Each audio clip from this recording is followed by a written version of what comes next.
Um, I'm not sure if I... Can you guys hear me or what? BGM too loud?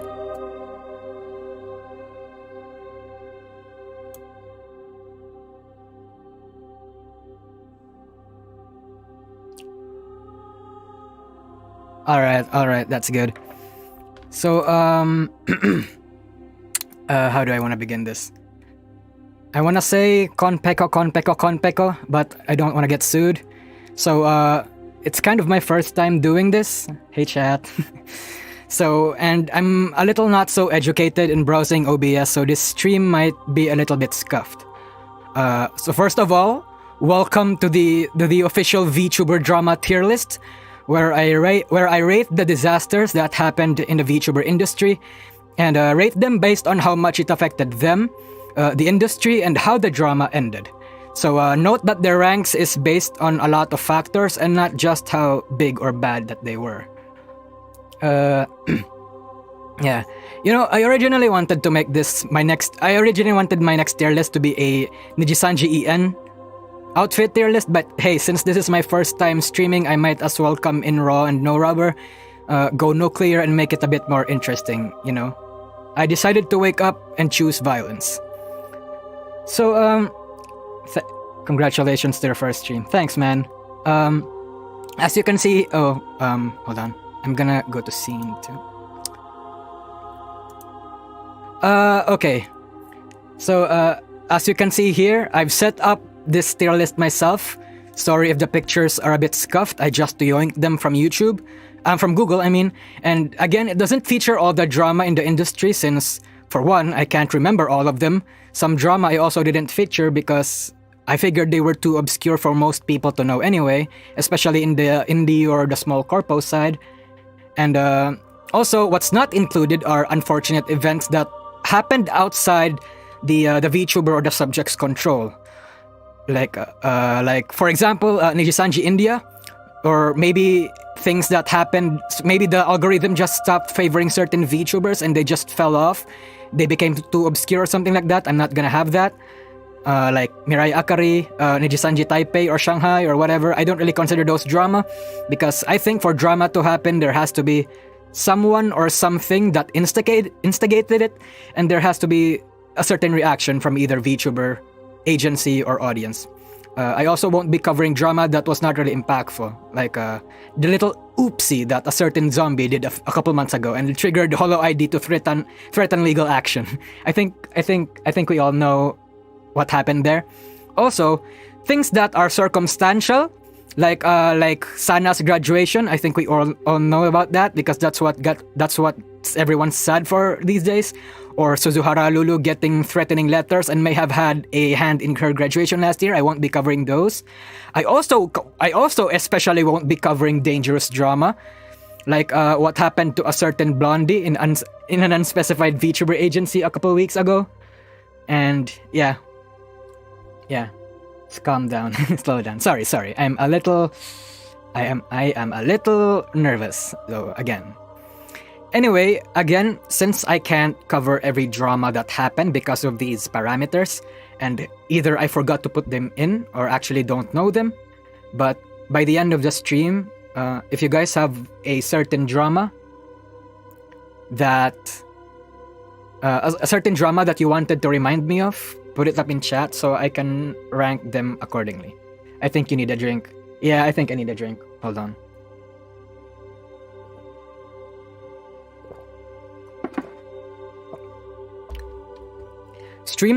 Lastly, stream rules are also in place in the description. Please read it, all of you. I really do not want to be cancelled on my first stream since I'm aware this is something of a controversial stream idea I'm doing. But fuck it. If there's anyone that's more qualified, worthy, smart, and brave enough to make a stream as stupid as this, it's fucking me, baby. The VTuber historian. The Nusagi Pecora fucks in her dreams. And, no, I'm kidding. I just thought that it's a really fun idea to do. A bit dangerous, I'm aware. I'm aware I'm threading a very thin line here. But, come on, it's drama. Nobody gives a shit about drama when it's over. I'm also thinking of streaming my tier list videos from here on out. So depending how this stream goes, maybe I'll have more live streams in the future. Okay. Whew.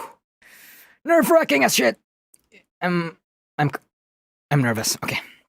So let's get to the rankings. On the lowest end, we have D tier, which is a drama that actually ended well for the streamers. Drama that actually benefited them. And not that it's helped them emotionally or grow kind of way, but like drama that may have given someone traction or something. This is drama that is so fucking stupid. Most drama fags probably don't even give a shit about it. C tier is for drama where nothing still happened, but didn't really benefit anyone. These are for massive nothing burgers that nobody gives a shit about. B tier is where someone actually got in trouble. Like, genuinely in trouble. Caused a lot of stress for the VTubers and fans, but, ultimately it passed away without really anything big to haunt them.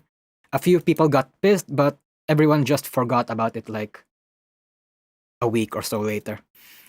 A tier is where the drama actually does haunt the VTuber and audience. This is for drama where like people actually changed their opinions on those involved in the controversy. A lot of hate and traction might have come their way, and it's mostly negative. The kind of drama that may have scarred the VTubers or soured a couple relationships. Yeah. Hi. Bro, why is Pokimane VTuber in there? You'll know soon enough. S tier is for drama that actually changed the industry. It shattered a lot of relationships and audiences, scarred VTuber fans everywhere. These are drama where even a significant amount of drama fags aren't even happy about. I think you guys already know which drama belongs in this tier. Ooh, Scrub, thanks for the $10 super chat.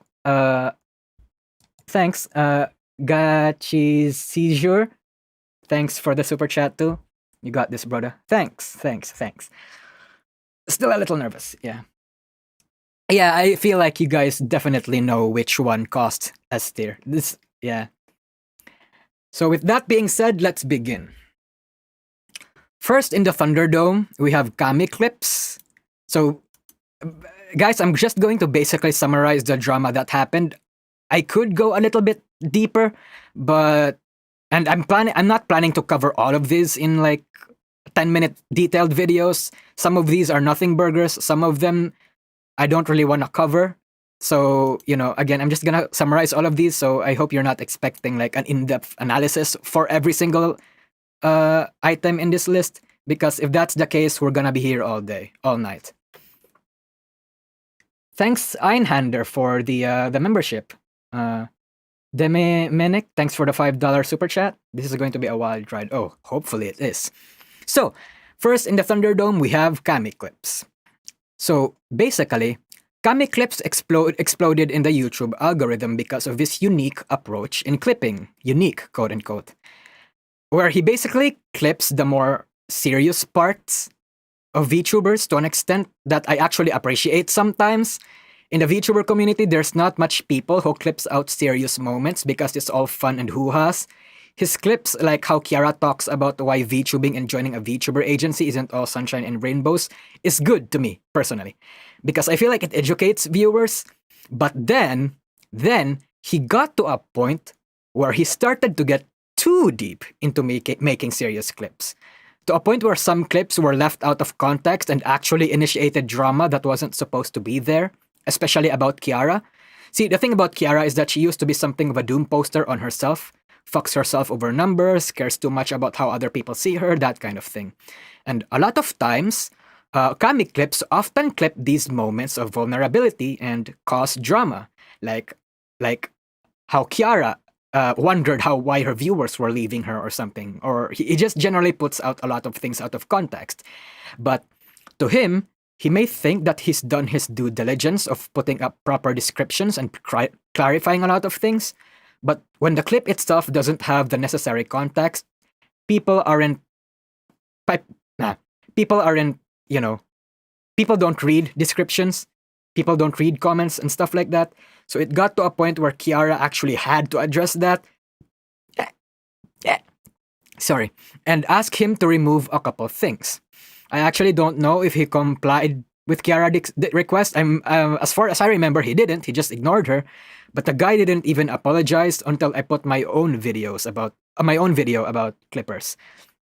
And I think it's odd considering that tons of people made videos calling him out. If I remember, False ID, Hero Hey, and a lot of people called him out. And he also made a really distasteful comment about Amelia Watson, about how she should cry on stream because he wants to clip it and gets more views probably. But the cardinal sin that he broke was when he tried to min-max monetization. He put up memberships for early access to clips. Early access to fucking clips. And tried to outsource clippers too. Even made a remark saying something along the lines of, haha, join my membership, it's significantly cheaper compared to any other VTuber. Haha. And, lots of people absolutely hated him for that. And yeah.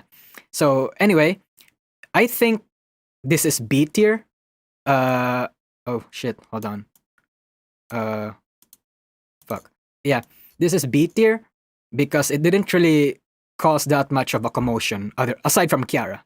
If anything, it's just him that got fucked in the ass. Hold on, I just realized no BGM. BGM.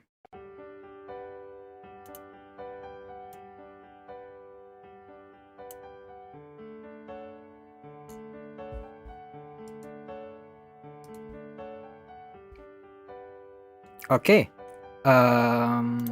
Where were we? Oh, okay.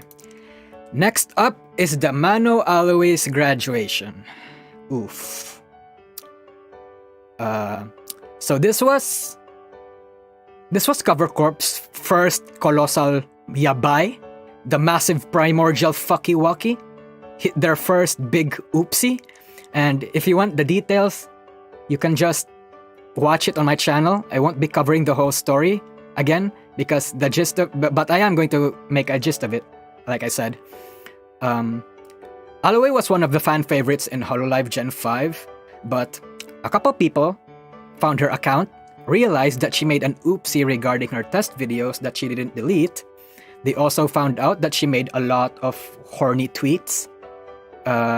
That was, absolutely hilarious, honestly. She talked about how she wanted to have good morning sex, stared at people having sex in their cars. You can find her tweets out in my video, like I said. And in retrospect, it's hilarious, but at that time there was really nothing to laugh about. She talked about how shitty the workplace and idol culture is in Japan and where people called her out for being a hypocrite because she still worked in the same place that she was calling out. But the biggest reason why the Japanese was so mad was because she talked about Kudo Chitose, an Nijisanji VTuber back then that graduated. And to many Japanese, especially the Nijisanji fans, that was bad. Because speculation of any kind is always bad. And to many people, that was just her speculating about what happened to Chitose without providing any evidence. Since something like this had the potential to endanger Kudo's Chitose's current online persona. At least, this was their logic. Cover decided to suspend her for 2 weeks, both to protect and punish her, because the backlash was unbelievably massive. And in response to that, the foreign overseas, the Kaigai Nikis, decided to support and defend her. But some of the guys got a little too far since they actually invaded the breeding nest of aunties and rats, which was 5chan. And in response to that, 5chan upped their harassment towards Aloe, calling up her personal home, allegedly stalking her, hijacking her tags, scary shit like that. It got to a point where she decided she wanted to graduate. The angry Japanese celebrated this too, calling her out and saying that she was a plague upon Hololive anyway, because apparently, to them, she had the potential to ruin 2 years' worth of work that the company built to come this far, while everyone else cried. A lot of people blamed Cover Corp for this one since they failed, quote-unquote, to protect Aloe, but if you watch my Aloe video, you would probably know that I don't think that's the case. In this situation, I'm in the firm opinion that everyone fucked up. Cover Corp, the Japanese audience, and especially the dumb overprotective overseas fans, because if they had just shut the fuck up and let the drama die down instead of invading Japanese threads to defend Milady Aloe's honor, the drama would just have blown over. Aloe could have still been here. At that time, 4 to 5 days into the drama, everyone was quiet, the drama was settling down, the number of antis and haters were reducing, it was dying down. But, you know, people thought it was a good idea to shit on them. Again, this was a time where major VTuber agencies were growing too fast for their own good, to a point where they were struggling to keep up with the fan demands and expectations. So Cover's lack of control over the situation was understandable to me. It's a struggle that pioneers always suffer, unfortunately. I also understand why overseas fans were stupid too, because they were new to this VTuber industry. They were new. They didn't understand the techniques and concepts that agencies do to mitigate backlash. Like, staying inactive for a while is a proven and tested method to let heat die down, chat. There's a reason why everyone does it when they get in trouble, and that's because most of the time, it works. And you guys have to realize, I hope this also applies for future yabais, both on Nijisanji and Hololive's part, but the main reason why Hololive and Nijisanji suspends quote-unquote VTubers isn't really to punish them, it's mainly to protect them. Many people didn't understand this concept at the time and felt so passionately for their fucking waifus, they had to rustle the hornet's nest, not knowing that it would make everything worse. And people still do this, by the way. People haven't learned from the Aloe drama, because they practically still did the same to Russia when the Russia thing happened. You know, people invading Korekore's live streams, fucking up his channel and all that kind of stuff. Wow, 1,000. Oh my god. I'm not gonna look at the viewership numbers. That's making me nervous. Anyway, considering that this was Cover Corp's first community dividing drama, I will have to put this in the lower end of S tier. Because not only did it divide the audience, it also made a lot of people hate Cover. It also made a little tear in the relationship between Hololive and Nijisanji, I feel. Next, hold on. Water.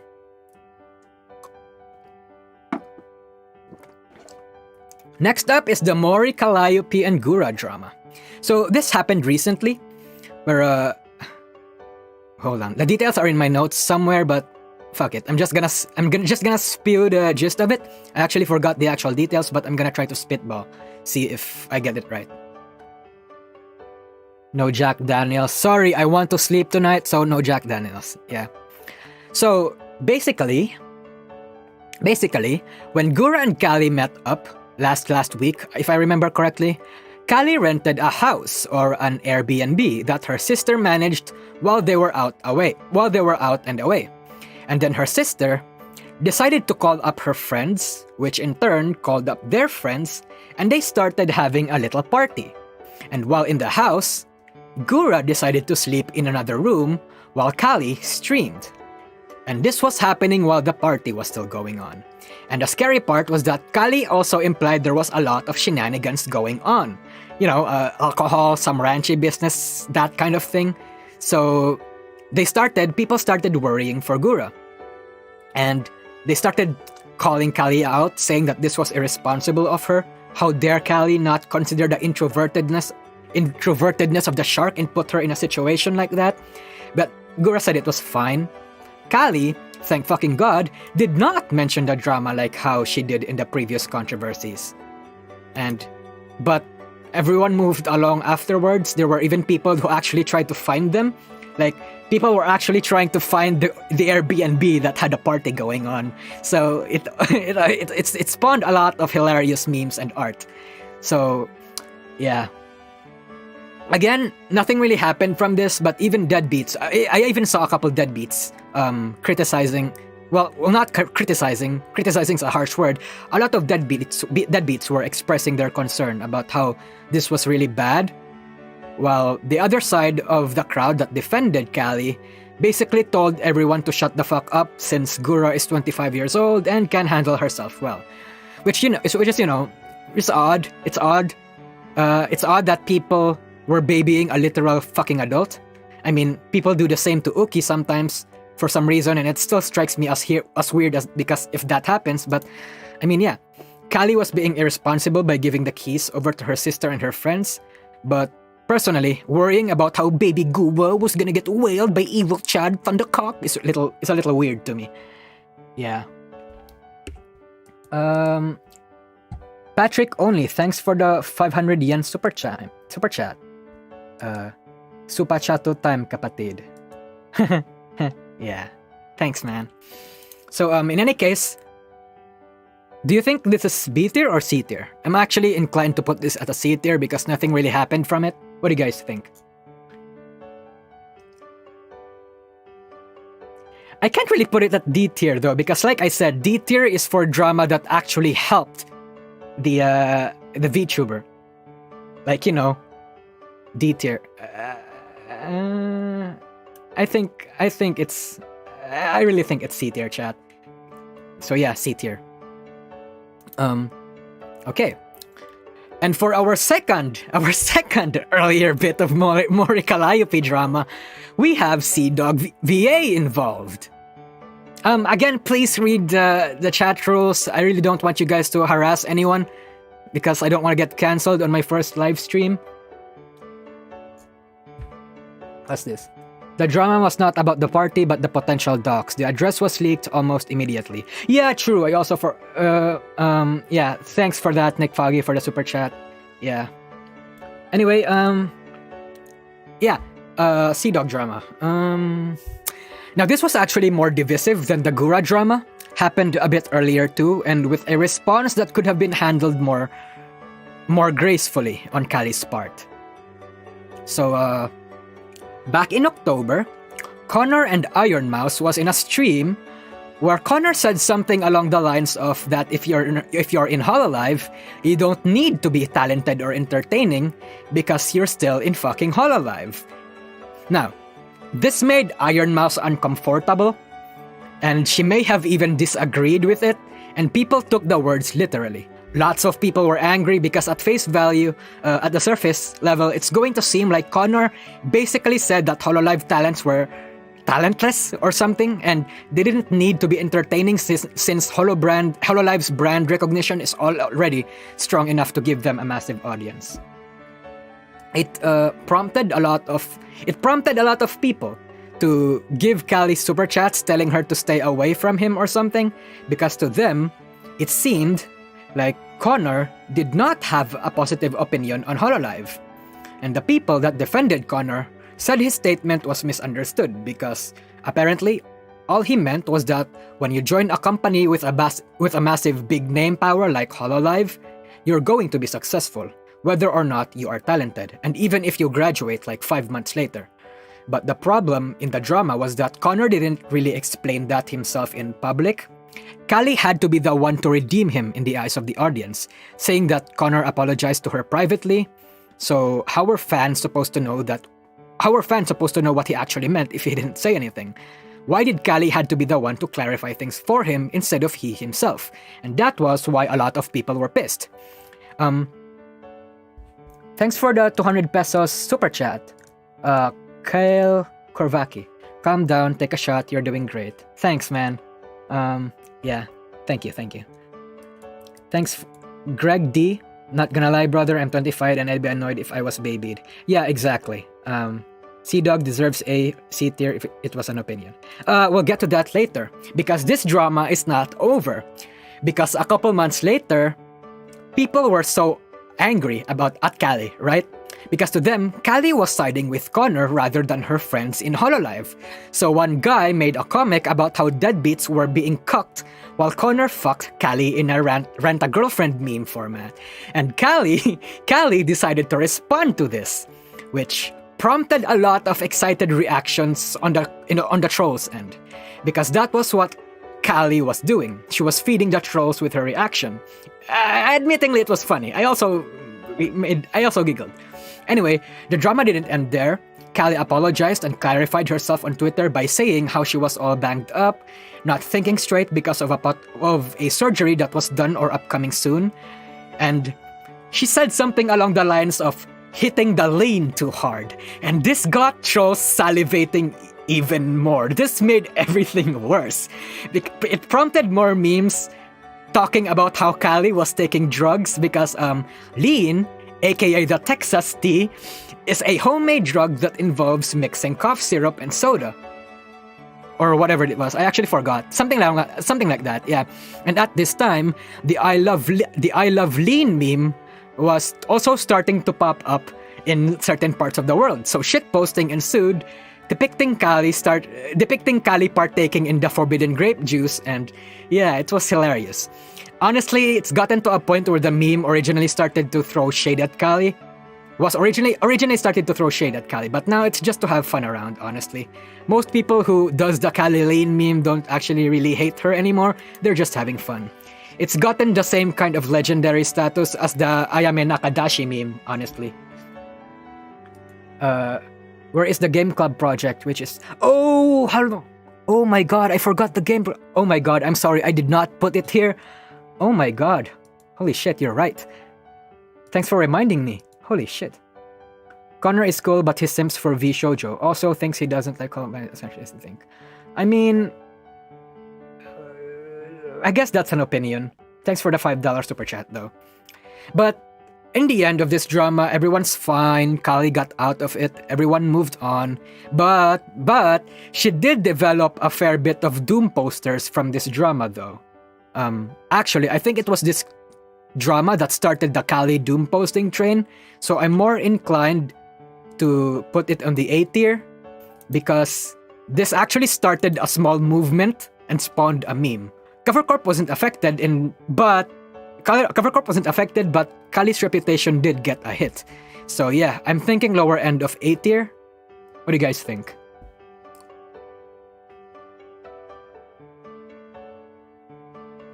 More like B. A. I agree. A. More people are saying B. Do you really... I mean, it was pretty big. It spawned a lot of memes. Come on, it was hilarious, and I really do think it's an A tier. You know what? I'm not changing it either way unless I see a good argument in the chat. So I'm just gonna move on. Next up, we have the Finana Trap drama. So this one was pretty basic. I didn't really give a shit about this drama too much when it happened because I thought it was just gonna be a nothing burger. But turns out I can't trust my own gut when I think a drama is gonna be a nothing burger, because this escalated in a way I did not expect. So yeah. Anyway, it all started in a tweet where Finana said that she was gonna ban the word trap in her chat section, saying it was disrespectful, it made her uncomfortable. But the cream on the pie of her tweet was when she said, "Educate yourself," which I imagine rubbed a lot of people the wrong way. She probably imagined it was a smug, victorious mic drop, but in reality, it came off very condescending. Lots of backlash followed suit, not just from 4chan, but people started calling her out. A lot of people started calling her out, even people outside the VTuber community. Satori Ahikihiro, Connor Big Brain method to get cancelled, holiday backfired. Yeah, that was pretty funny. I'm dumb, but it's okay. If you had a VTuber model, you would be on your own VTuber waifu. In any case, this stream is starting off strong. You are doing it. Thanks. Maybe I shouldn't read super chats while I'm talking while I'm in the middle of explaining. So anyway, back to the Finana drama. So again, a lot of people called her out, even people that identified as a trap. And people actually got offended by this. And yeah, I think the thing that got this lit on fire, got it burning as hot as it did, was the fact that she said, "Educate yourself," which comes off very, very, very condescending. And I think we can all agree on that. I imagine if she didn't say that, phrase, maybe she wouldn't have gotten so much backlash in the first place. I mean, she may a bit of backlash, but she would certainly have gotten the kind of words she received. Though it's important to note that she did get some praise. She actually got a lot of praise from this, but the backlash was it was a looming presence. So yeah, a couple hours later, she backtracked and undone it, explaining why she did what she did. So yeah, in the end, she backtracked, and it's another example of the unspoken rule of VTuber rules number 4. Do not get into politics. I don't care what your opinion is, because that's personally not my opinion, but that's how a lot of people see it. Because more often than not, being political is gonna be a leopards ate my face situation, depending how you come across or how deep into politics you get. That being said, this didn't really cause any drama aside from Finana herself. She got a lot of backlash, but Nijisanji as a whole wasn't affected, nor her gemmates, nor her friends. So, B tier.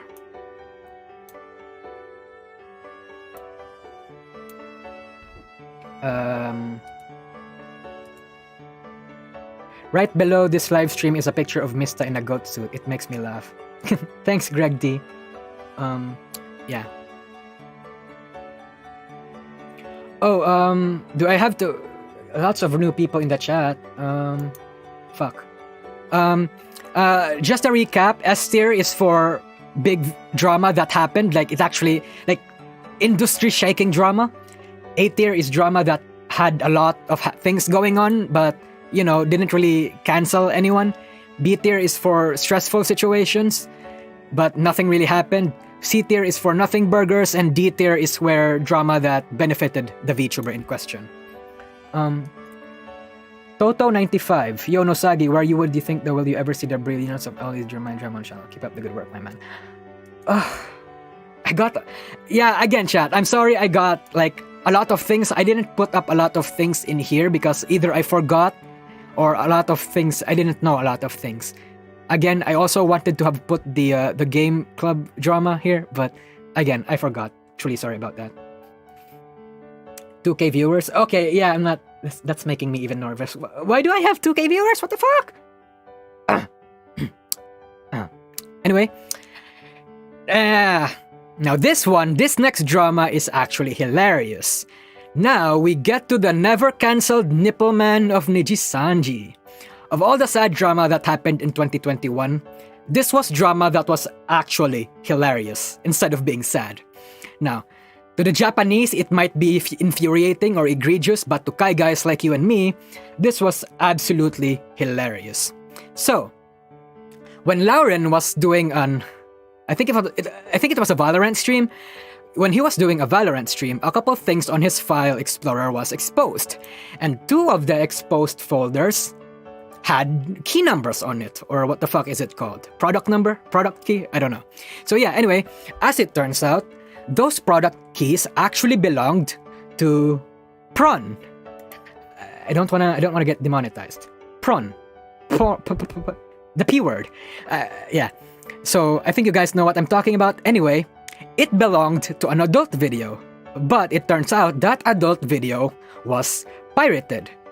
And as for how people know it was pirated, apparently product keys or product numbers don't show up when you legally download a video like that. So the fact that it told the fact that it was showing the number keys, the product keys, told the Japanese audience that it was illegally downloaded. I don't know how it works entirely either. I'm not Japanese. But anyway, yeah, that happened. And because Japan has a very sensitive view of illegal downloading... What the fuck? Anyway, because Japan has a very sensitive view of illegal downloading and pirating compared to the rest of the world, he got a ton of backlash from it. Yeah, that was scary too. What the fuck was that? I mean, yeah. Meanwhile, the rest of the world just laughed at how silly the situation was. It's culture differences, so I respect it. Doesn't mean that it's not hilarious to me though. After that, he made a formal apology and he did a self-imposed exile temporarily. And while he was on that break, one of the prawn stars that was actually on the prawn that he downloaded teased him about it. And hell, even a production company made fun of him, if I recall. So, good for them since they could have actually pursued legal action against this one, if I recall correctly, but they just decided to poke fun and laugh at the guy. And he came back eventually, but a few weeks later, the poor bastard got himself in another drama by accidentally saying a Korean slur, which he did not know the meaning of. People got mad again and posted an announcement saying he was educated on things to say and not to say. So yeah, that was funny. Those were actually two separate dramas, but I condensed them into this one because they were in the same degree of insanity to me, and I find them almost equally hilarious. So, Lauren Irohas gets a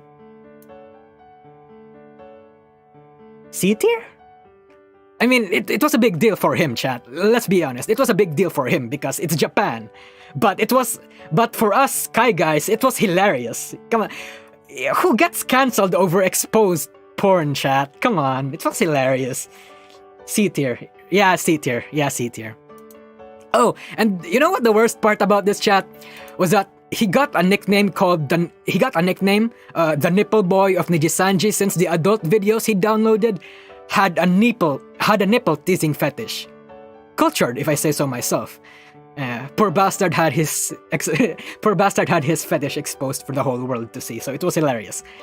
So yeah, C tier most definitely.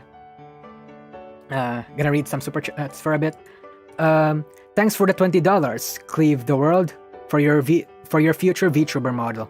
About that, I can't actually make a VTuber model because I think I fucked myself over because Nosagi is CoverCorp's IP, and if I make a model with a Nosagi model, they're most probably gonna sue me or something. I don't know. You know how Japanese companies are. Thanks for the $10, Rad Crab. Thanks for all the great vids. Stay based. Thanks, man. Hung Fam... fuck, I'm sorry. Your content is amazing and the stream is going strong. Keep it up. Thanks, man. Yeah. Yeah. Yeah. Anyway, let's move on to the Gura drama. Hold on.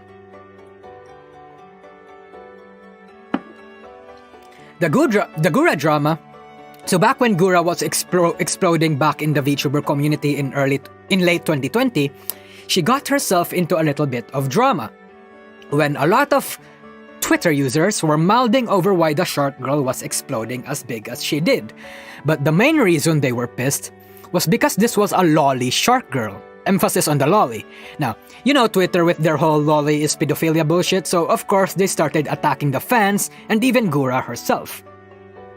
And it would peak when some influencer, if I can even call her that, named Brittany Venti decided to make an entire video calling everyone out. I think I mentioned this in my Gura video, but Brittany Venti got absolutely ass blasted over it.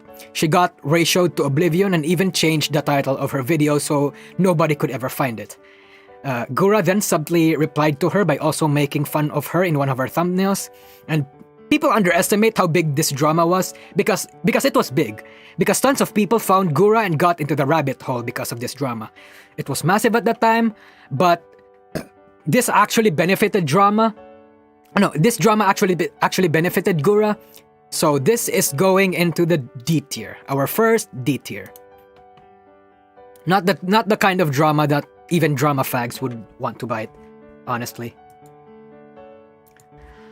The Finana, Pomu, and Uki drama. So this one was actually pretty simple too. Finana and Pomu scheduled a collab stream a couple months ago, but out of left field came Uki as a surprise, and people were pissed because this was supposed to be a collab stream for just both Finana and Pomu, and no one else. Now, it's important to note that people weren't upset because a dick-haver was joining them, even though the dick-haver in question, Uki, is gay, but it's more the fact that Finana and Pomu just changed their plans like this all of a sudden. You'd be surprised how many people get pissed at VTubers when they introduce sudden changes in their schedule or guest surprises like this, because people do get pissed about it, chat. Like, you'd be surprised. But the cream in the pie of this drama was that Pomu was deleting comments criticizing her apparently, which is not a good look. So yeah, backlash ensued, especially for Pomu, and a few Pomodachis got upset, but in the end, it was a nothing burger.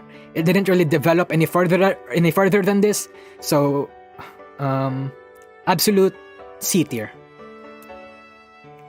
Lauren will get below outside rap Lauren. Oh, before anyone tries to cancel me, Dick Haver is a meme. It's not supposed to be some derogatory or condescending or offensive way to describe men. It's a meme. So shut the fuck up, don't be upset. I'm a Dick Haver myself, fucking obviously. Yeah. Cream in the pie. Yeah. Yeah.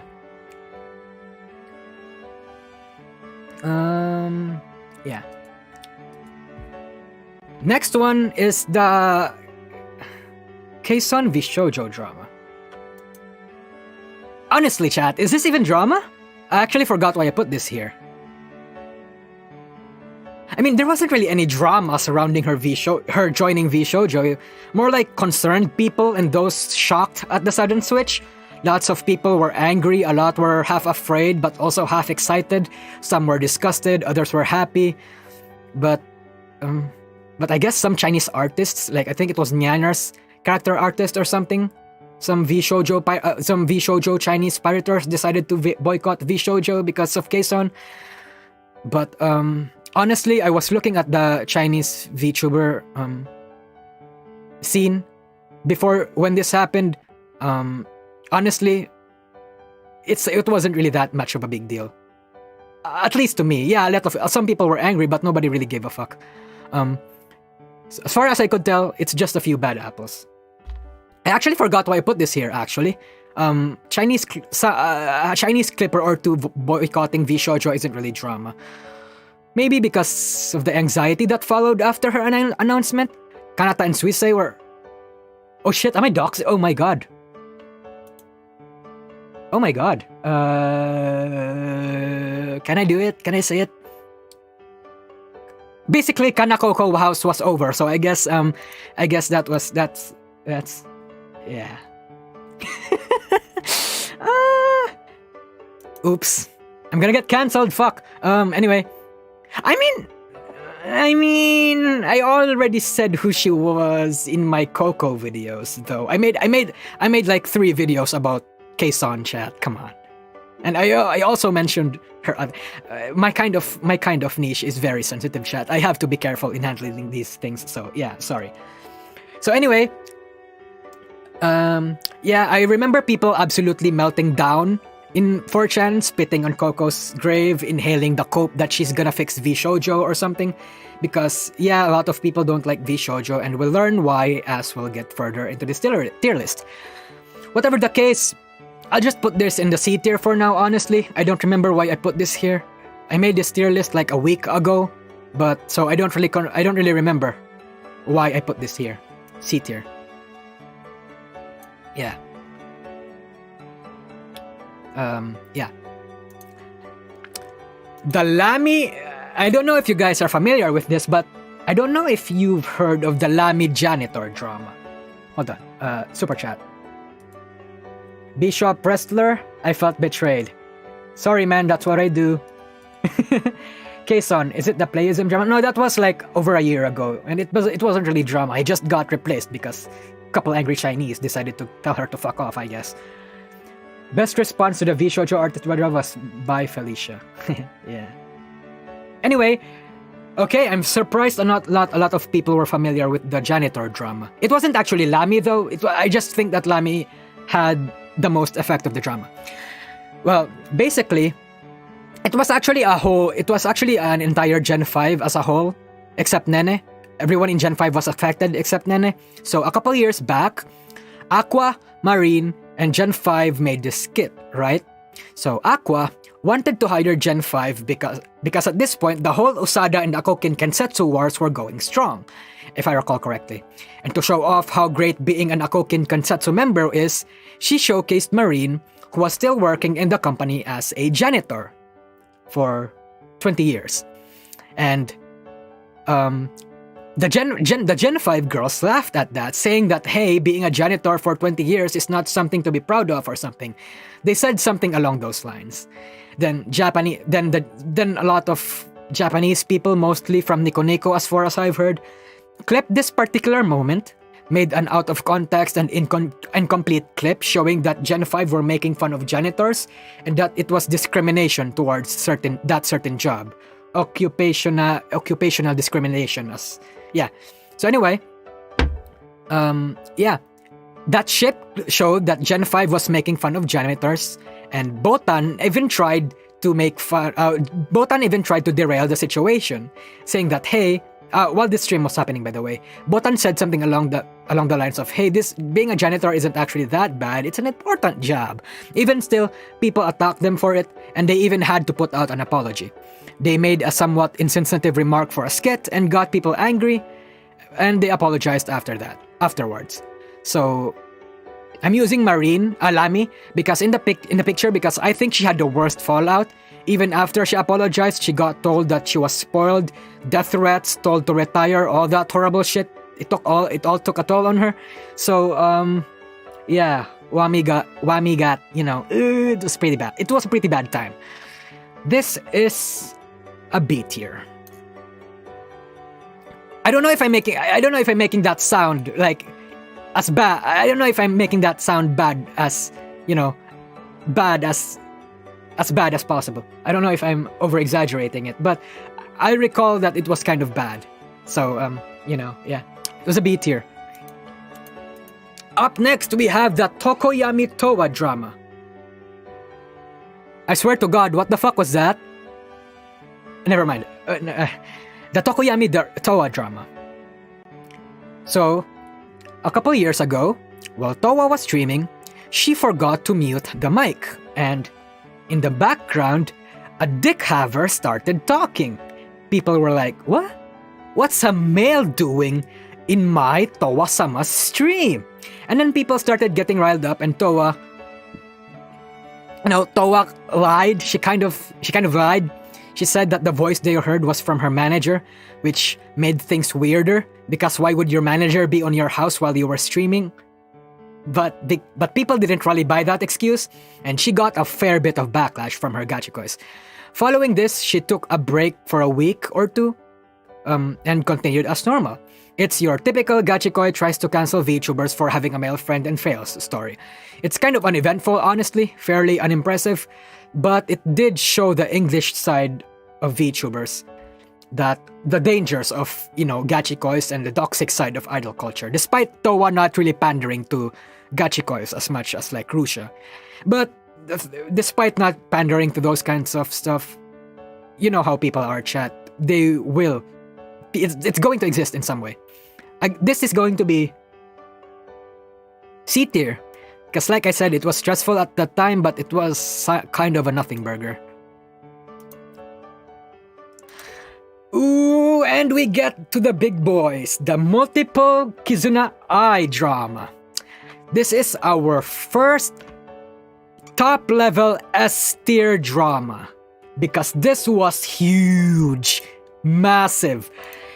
Anyway, because this was the drama that absolutely almost annihilated her career and caused a domino effect because of updates, shitty management. Again, I'm more inclined to give them the benefit of the doubt, because again, these were times where VTuber agencies, where people in the industry didn't really know what they were doing, because they were exploring unnavigated waters. They didn't really have a guideline on what to do and what not to do as a VTuber or VTuber agency. Again, it's just my opinion. I still think that they did a bad job handling this. But anyway, the multiple eye drama. I briefly covered this in my Kizuna Eye video, where Kizuna Eye introduces clones to reduce her workload and basically increase her productivity and work output, and with a good kayfabe to go along with it. Eventually, the original Eye starts appearing less and less from the channel, and that was because she was busy with a lot of things. She made music, appeared in concerts, done advertisements, that kind of deal. But people didn't know that. Like, Update didn't tell the people what Kizuna, the original I, were doing. So, and because people didn't know that, people started ratting, and the rats got so bad it turned into a full-blown massive paranoia. It infected the entire fan base. I guess this is why Nijisanji and Hololive have to crush serious rats while they're still early. So what happened to Activate and Update doesn't happen to them. But yeah, this got so bad. It nearly toppled Kizuna Ai's career. Even then, it was saved, but even then, there was a lot of damage that was done. It was only saved because Activate finally decided to take more control of the Kizuna Ai project, and since Update was so incompetent, and they started another company called Kizuna Ai Incorporated so they can treat Ai better, and so they could be more transparent to their fans. And however, this led to the eventual graduation of clone number 3 and the eventual collapse of Update. Again, because it was terribly managed. And boom, that's the tale of how to not run a VTuber agency. Yeah. Will this be archived later? Yeah, it's gonna be archived. Yeah, it's gonna be archived. Rat narrative. Oh, I'm surprised. Sorry. Chat, rat means speculation, basically. So if you see the word rat, that means speculation. Like, I'm ratting means speculation. Nick Froggy, thanks for the blue super chat. No Ubigate in this tier list. Again, I forgot about a lot of things. This got me thinking. It's a grim reminder for VTuber agencies, what's gonna happen to them if they let rats and speculations fester, what's gonna happen if they don't manage their talents right, and how volatile and weird managing a VTuber agency is. Because think about it, chat, you are not managing normal people. You are managing the subject of people's admirations, their dreams, their sources of happiness. You aren't managing people, you are managing waifus. Managing people is hard, but managing waifus is harder. The way how people is willing to believe them over you because they love them so much, obviously, the way how one slip up can roll echoes throughout the entire community, it's weird, right? It's weird. I think it's weird. Because when you think about it, people don't follow... I'm generalizing here, but people don't follow VTubers as individuals. People don't follow VTubers as individuals, but people follow VTubers because they're fictitious anime men and women that they can subject their love to. They're like caricatures, animals in a zoo, trained seals and orcas in SeaWorld. Like, I genuinely think that's why it's so difficult to manage them. People love them, and the moment you try to discipline those animals or reprimand them, and people find out, you get all kinds of accusations, even if it's for a good reason. Like, Jesus, chat, you have no idea how many people I've seen and heard Cover Corp and Ichikara getting called black companies these days, as if people know what black companies are anymore. That word has lost all meaning to me now, because of how lightly people say it. It's not just schizos on 4chan anymore, I see it on all kinds of places. Reddit, Facebook, Twitter, and even recently on my videos, especially in the Russia and Nijisanji India videos. Like, Jesus, like, people keep calling Ichikara and Cover Corp black companies for some reason. Yeah, back in 2020 and earlier, earlier 2020, Cover and Nijisanji were relatively worse companies. Management was terrible, everything was terrible. But what people don't realize is that they've improved. They've genuinely improved, despite no matter how many people will tell you. 2 years ago, I remember hearing horror stories about how Nijisanji's management was so fucking bad. 2 years ago, you'd hear how Hololive was so incompetent. But then when you look at them now and how they treat their VTubers, they're way better than how most big agencies treat theirs. Better than Update, better than ASO, the biggest VTuber agency in China, if you don't know what that is. They recently just got lit on fire a couple months ago because people learned that they take 80 to 90% of their talent's earnings and has a history of management bullying allegations. Meanwhile, here's Hololive and Nijisanji that only takes half. That's big, but that's smaller compared to most places, unless they're small corpos. It's weird, chat. It's weird how realizing how difficult it is to manage VTubers, because really, it's not the VTuber itself that you have to worry about when you're managing them, it's the fans and the reputation of whatever agency you're joining. The VTuber is just the means for you to do exactly that, and really, the fans surrounding the VTubers you are managing will dictate whether you succeed or you don't. Well, that was a weird tangent. Yeah. What was I talking about again? Kizuna iDrama.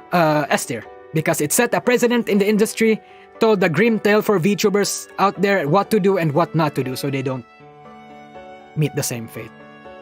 China does it again. I mean, honestly, chat, you know, the Chinese were also angry about that one. I have to, you know, yeah, it's the Chinese agency, but not really the audience as a whole.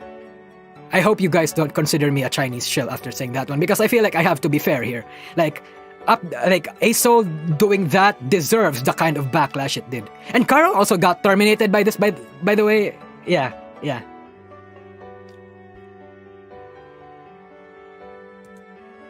Thanks for the $100 super chat comment, man. You should make your own VTuber company. You have the knowledge for it. No, I don't. Despite what I'll say here, I'm not exactly, you know, the smartest person in this industry. Yeah. But thanks for the super chat. I really appreciate it. Cleave the World forgot to ask a normal question. Are you single? Yes, I'm single. Can you do a part 2 with the ones that are missing? Yeah, sure, I could do that. Maybe soon. Yeah. Okay, next up we have the Project Melody ban drama. So, back in 2020, Project Melody got executed by Twitch after the artist said that she paid $5,000 to make her model for. The artist filed a copyright dispute saying that Melody's model didn't belong to her, it belonged to him. She's got the receipts and everything to prove that yes, Melody had the commercial rights and everything, but he's single. Shut the fuck up, chat. But then, the artist, I forgot his name, someone called Digital Rev. Was his name? Yeah, the artist was called something like Digital Rev. Anyway, I'll call him Rev. So yeah, he filed a complaint to Twitch, which got Melody banned. Because yeah, he made the body, he owns it. But then Melody disapproved his copyright claims, which showed that he basically sold her everything. That included the body, the model, the features, and yeah, everything. Commercial rights and all that. Even showed DMs saying how Rev said the body is all hers. Rev continued to give Melody free services before this drama happened, and Melody would later on accept. Because it's free stuff, you know, why would you not want free stuff? But Rev instead insisted on doing it for free, even though Melody offered to pay her. However, soon enough, Rev wanted Melody to join her company or partner up with her music label or something. And he basically asked her $4,000 for their services. Melody said no because 40 grand is a lot. 40 grand, not $4,000. Melody said no, saying she'd rather pay up all the free work that Rev has done for her in the past, but Rev refused, called her all sorts of insults, and proceeded to be unprofessional about it. Guy even kept saying, Melody hasn't paid me! Meanwhile, he hasn't even given Melody an invoice. But then, a couple months later, he wanted Melody to join another one of his ventures by giving it a boost. Melody said no because their last interaction ended badly.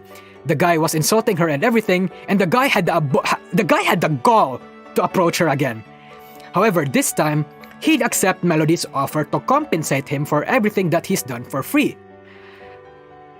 And you'd think that for all the services that guy has given Melody, he'd probably ask for like, what, $3,000, $5,000? But nope, he offered $45,000 and 25% of her merch. It's absolutely wild. The guy was trying to extort her. Yeah, basically at this point, the guy basically blacklisted himself in the VTuber industry. I don't know if he's actually got some commissions rolling after this drama took place, which was on December 2020, if I recall correctly.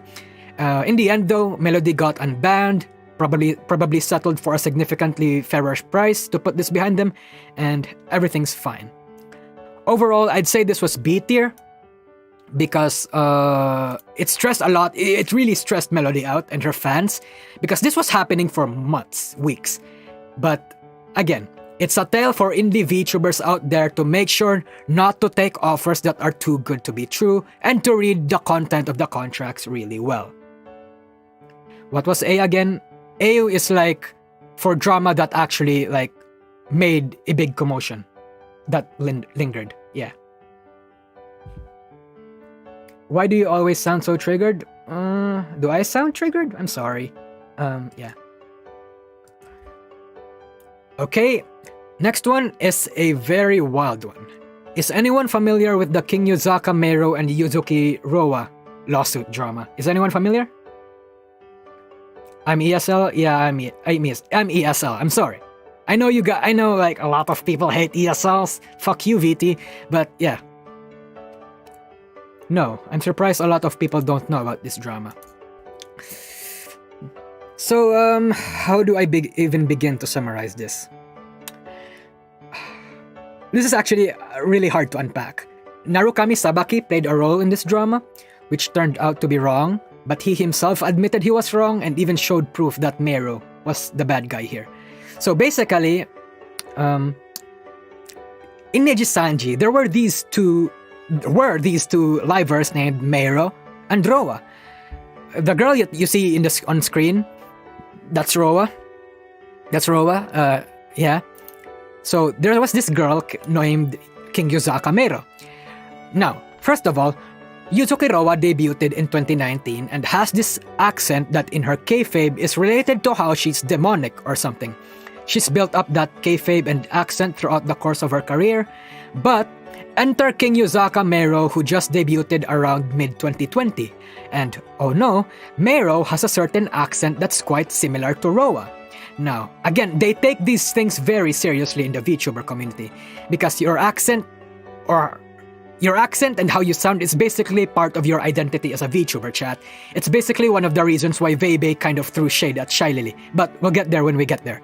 Anyway, Roa, again, the girl in the picture, said, she asked Meiro to basically change the way she talks because it's hurting her personal brand, I guess. Basically, she changed it. She asked Meiro to fix it, but Meiro says that it's just her regional dialect. Like, that's just how she sounds. It's her natural accent. Meiro would actually does something I'd consider a douchebag move and threaten Neji-sanji to make a statement telling the world that, hey, Roa is accusing me of something I can't change and is therefore bullying me. Do something about it or I will graduate and make you guys look bad. Now, Neji-sanji said that they can't really do that because that's not really gonna fix the issue and was kind of a one-sided thing to do. And in response to that, Meiro puffed up her chest and requested to graduate. Neji-sanji said, "Hey, please talk to Roa more. You two aren't really having a proper conversation. Do you really want to do this?" Meiro said, "No. Yes, I want to do this," and decided to proceed with her graduation. Or so people thought, because actually, a couple weeks later, Meiro's scare tactic did not work and requested to cancel the graduation plans because it seemed like neither Roa or Neji-sanji was folding. But on their next stream, a few streams after that, Meiro claimed a lot of heavy things. That she was apparently being harassed by another person in Neji-sanji, she told people that she was discussing with the company about the termination of her contract and said that she had permission to disclose this. Turns out, she actually did not have the permission to disclose this and Neji-sanji suspended her on the spot. Meiro would then proceed to request to graduate. And Neji-sanji said, "Okay, we'll let you graduate." And then, Meiro graduated. Or so people thought, because a couple weeks later after she asked to graduate again, Meiro would cancel that request and asked Neji-sanji to access her social media accounts. And Neji-sanji started to get pissed off and was suspicious because like, why would you want your social media account? So Neji-sanji rejected this cancellation this time around because that was sus and she breached multiple rules, but mostly because she leaked termination PR and other sensitive information to third parties. Probably Narukami Sabaki. And that party being probably Narukami Sabaki. And because this was breaching NDA, she got terminated. Publicly executed on the spot. Yeah. Hold on, chat. I'm gonna charge the laptop for a bit. A couple seconds.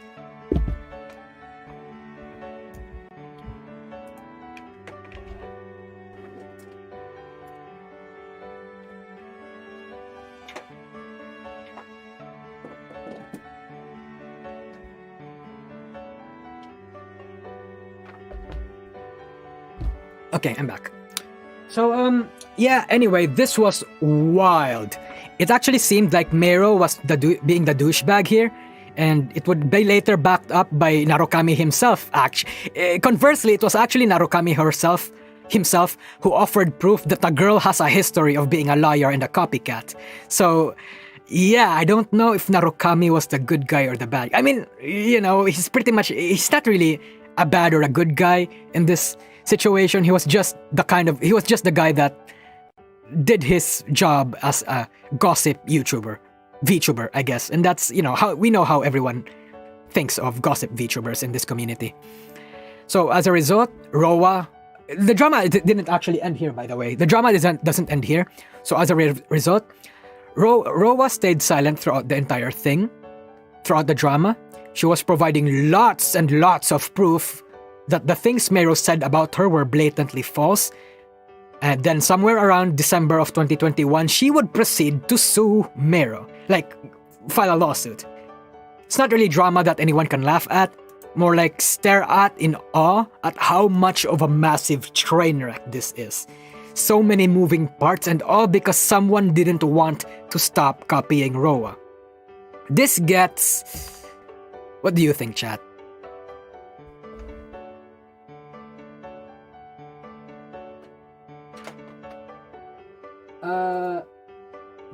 Eddie, thanks for the $10 super chat. I love your based videos. Hoping you get more than 100k subs at the end of the year. Also waiting for you to drop any merch. I'm not gonna... Again, chat, like I said, I can't drop any merch or debut as my PNG, as my avatar right now. Because again, Cover Corp owns the IP. And I feel like if I make my own live 2D, I'm gonna get sued. I mean, I probably won't. Cover's probably not that much of an asshole, but I'm still avoiding it. Most people are saying S tier, so yeah, I'm gonna put it on S tier. Because, yeah, this was a really wild drama. Next up, we have the Miko and Marine BL drama. Is anyone familiar with this?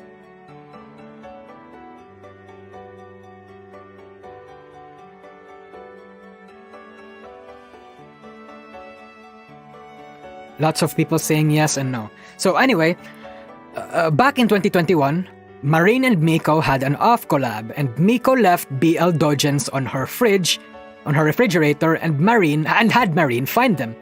They had a hoot and a holler about the whole situation, but the clip was taken out of context by some people, and it caused an uproar on the Japanese community.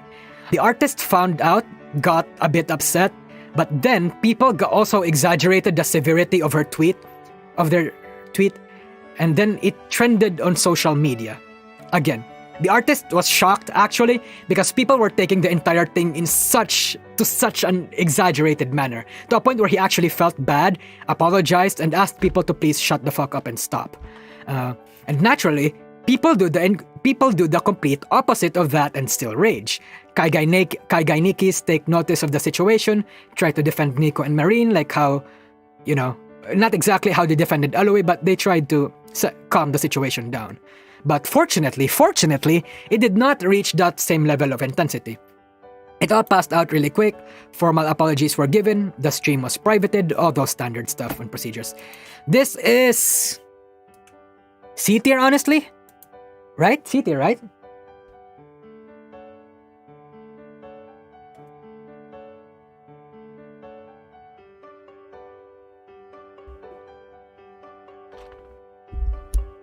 Souls Baker, thanks for joining memberships. Yeah, your local cat boy. Hi, hey man. Yeah, thanks for the super chat. C, yeah, okay. We're putting it on C. Next up, the Aqua drama. Well, I mean, it's more like it's multiple dramas actually. Outside the Chinese-related drama, Aqua has been quite in a lot of trouble along her career. Back in 2020, she got in trouble when a pro decided to challenge her in Smash, I believe, when it was supposed to be a stream where she and her viewers would fight each other. Hell, she even stopped playing Ark when people were calling her out for reading guides on how to best play the game. When she was playing Apex, lots of Apex Legends pros and players were mocking her. Some even came to her stream to trash talk the shit out of her. It's a lot. Hell, some of her fans even called her lazy since she takes massive gaps between streaming here and there. And as a result, Aqua becomes sad. The poor onion girl got throat issues, cried, got mentally and physically tired, took a break, and asked people to basically please be nice to her. It's literally like a puppy asking people to not hurt it. And the worst part about this is that Aqua is a pretty easy target for aunties. Again, she's literally like a harmless and defenseless puppy. She's not gonna be like Coco or Amelia Watson that's gonna tell people to fuck off if they piss her. She's gonna be quiet, take in all the rude messages she gets on her streams, and she's not gonna confront them. She is gonna react. And that reaction is exactly what they want. So, Aqua is, oof. Poor onion, man.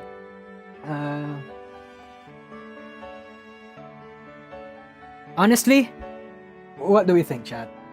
What do we think? 3K hype, oh fuck. Why are this many people watching my streams? Why do I have 3K? C tier, everyone's saying B. Okay, I'm going B.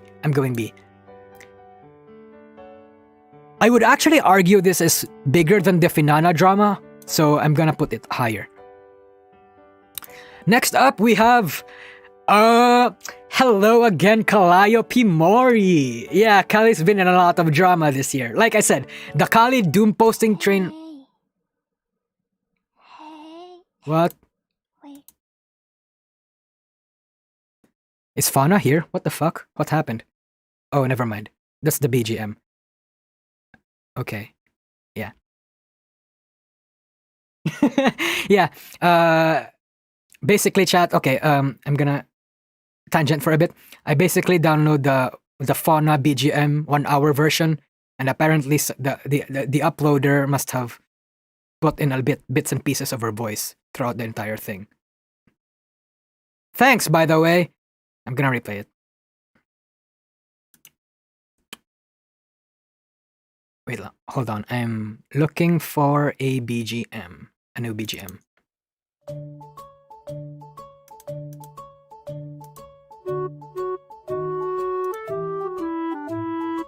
This good? This good? This is good, right?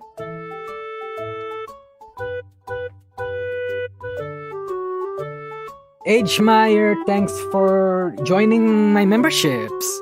Oh, remember, please, if you join my memberships, there's a lot of things there that is sensitive. Please keep it to yourself. Yeah, please shut the fuck up. Thank you.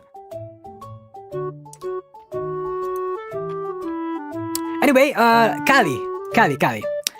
So, this time around... Oh, hold on. Is the BGM too loud?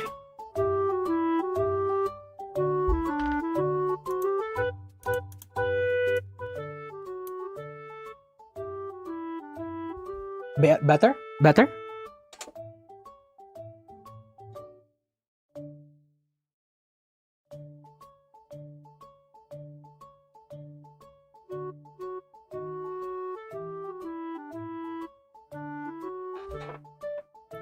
Better. Okay, thanks, chat.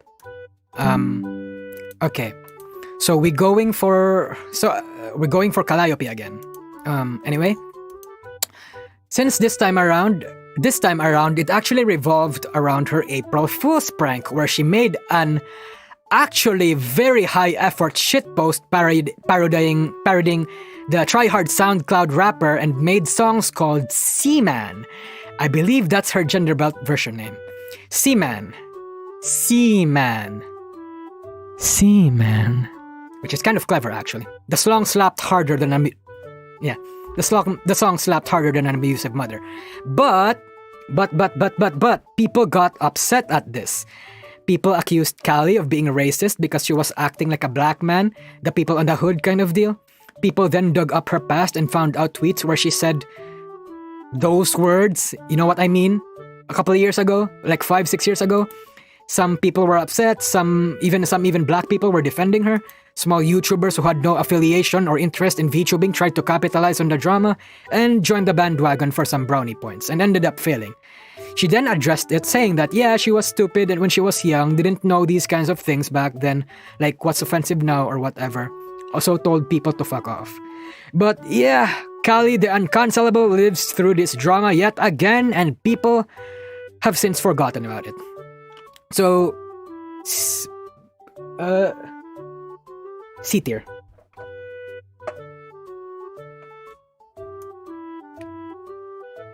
Yeah, I feel like the amount of times where people have actually failed to cancel Kali is enough to make me call her Kali the uncancelable.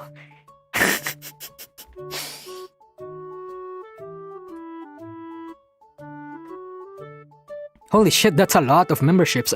Thanks for joining membership. Yeah, thanks. A little bit nerve-wracking, chat, not gonna lie. Thanks for joining membership. Again, please keep everything you see there to yourself. Yeah. The Nana Mori cheating drama. Who is... raise your hand if you're familiar with this one.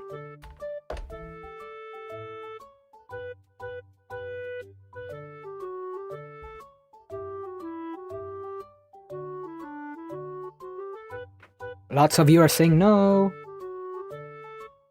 Okay, so this is a wild one because actually this initially didn't involve VTubers until our good friend Kore Kore got into the mix. I'm sure by now you're all well acquainted with him, especially if you've watched my Russia video or followed the Russia drama at all. But basically, he made an expose talking about how Nana Mori, the leader of a indie boy group called Strawberry Prince, cheated on his pregnant secret wife that he had children with, and that he also had other women he was cheating on because he was dating multiple of them. Then, Nana Mori's company or agency actually confirmed it, that yes, this guy actually had a wife and that he was cheating on her, and that he was gonna be sent to a hiatus. Yeah, okay, a lot of people. Yeah, okay. Anyway, now Kore Kore gave the woman that was cheating on. Kore Kore interviewed the woman, right? And she gave the woman that was being cheated on the initials A. At least that's what I heard. Now, the guy didn't really specify that it was Kizuna Ai, but but people then immediately assumed that it was Kizuna Ai because the voice sounded a bit like her, apparently, even though I don't really think so. And people started ratting, as they do. And one of the bigger rats was that Kizuna Ai, one of the bigger rats that was formed from this was that Kizuna Ai was taking a hiatus because of her pregnancy. And now, people went wild with this one, and it actually prompted a response from Kizuna Ai's company, denouncing the rat and telling people they're willing to take the legal approach if it escalates. Essentially telling the people that, hey, this is bullshit, this is like nothing, like an AI cannot be pregnant, shut the fuck up, that kind of deal. It was, yeah. Then after that, Kore Kore followed up and made another comment saying that the woman in question may actually not be Kizuna Ai, but probably Pumaru. Do you know who Pumaru is? Pumaru-sama. I don't know how to pronounce it. I mean, she's kind of old, and I'm gonna assume most of you guys only joined like a year or 2 years ago in the rabbit hole. Would it be considered doxing if I name drop Pumaru's past life here? Well, I mean, Pumaru-sama is... No? I mean, yeah, okay, I think it's common. It's Kaguya Luna. Yeah, it's Kaguya Luna. I'm sure you know Kaguya Luna. If you don't, basically the second biggest VTuber back in 2018 and 2019. So yeah, anyway. Yeah. It got Kore Kore in hot water again in the VTuber community, since they name dropped Kizuna Ai and Pumaru as a possible rat to keep things spicy, which, admittingly, to me, it's maybe there's some language barrier in the works here, but to me that's something of a douchebag move.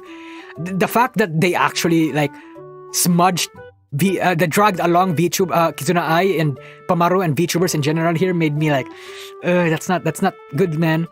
I believe Kore Kore deleted that stream, but in the end, everyone forgot about the whole thing. Pumaru and Kizuna Ai addressed it as false, and eventually people stopped giving a shit. This is a certified C tier, I think, right?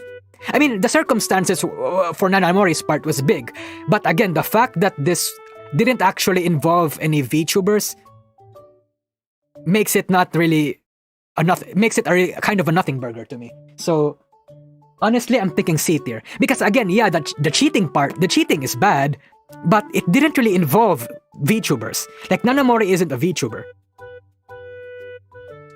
so I'm thinking C tier. It was VTubers were just dragged into this chat because Kore Kore did his thing, you know. Honestly, C tier, yeah.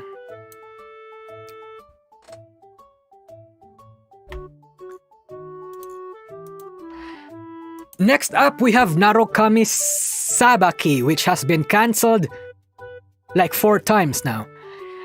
I mean, Narukami Sabaki's been in a lot of drama, the Coco graduation, the Aloe graduation and all that, but since he's just an accessory to those drama, I wanted to talk about drama that actually he himself started. And that's the drama where he said that Sony was gonna take over Nijisanji, Ichikara. Is anyone familiar with it? I mean, if you're a Nijisanji fan, you probably do. First, I'd like to preface that Narukami is not someone you should trust immediately. He gets some things right, he gets some things wrong. Personally, as someone that hoards info on VTuber related stuff, I find the things that he leaks valuable, if it's true, because obviously that's my job.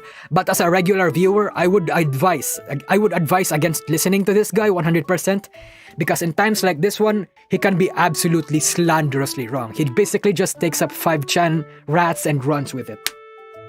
Yeah. Is that another drama VTuber? Yeah, basically he is. He's the primordial drama VTuber. He's the big. I mean, yeah, pretty much it. He's very dedicated on VTubers. So, the Sony Nijisanji drama. So the summary of this was that Narukami made a video talking about how Nijisanji is in big trouble after Sony invested in them. He said a lot of things like Nijisanji livers losing a lot of freedom. What was it? A lot of livers leaving because they didn't like Sony, and that the company was now gonna take a bigger cut from the profits that the VTubers earn because they were gonna use a different platform. Yeah, a lot of slanderous and dangerous accusations. I forgot the details. Nijisanji then rejected this guy, and even Tsukino Mito, the absolute fucking Giga Stacy, debunked everything he said and ass-blasted him to oblivion. In fact, this is where I got the information that Ichikara actually takes 50% of the money that VTubers earn from the voice packs, because I think they felt the need that they actually had to calm the rats, because, yeah, and I believe that percentage cut also extends to super chats. Because of this slanderous ordeal, he got sued. He's got his YouTube channel terminated, but right now he's still active. Ichikara and Cover Corp absolutely disdains this dude, and this drama was fairly big in Nijisanji at the time, and with lingering effects that we still feel now. Namely that Narukami Sabaki is a fucking asshole. I would give this an A tier, honestly, chat. This was big at the time.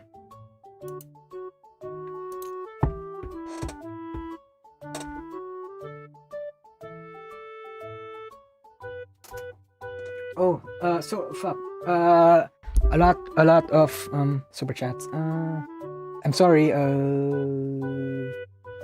Thanks, Guni, for joining memberships. Paton 0083, thanks for the $20 super chat. Thanks a lot, guys. Yeah. You can think of him as a worse Kore Kore, basically. Okay, next one is the Nijisanji Korea management drama. Now, this got if I remember, someone could correct me in the chat, but if I remember correctly, this really got big when the Moarin drama took place. There was this Korean VTuber called Moarin. Moarin, I don't know how to pronounce her name. I'm debating whether or not I should talk about the details of this or not, because it involves a lot of of past activities, and it's quite a long story.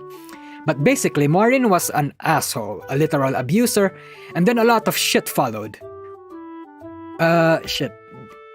This is actually hard to try and compress. I'm trying to piece together everything.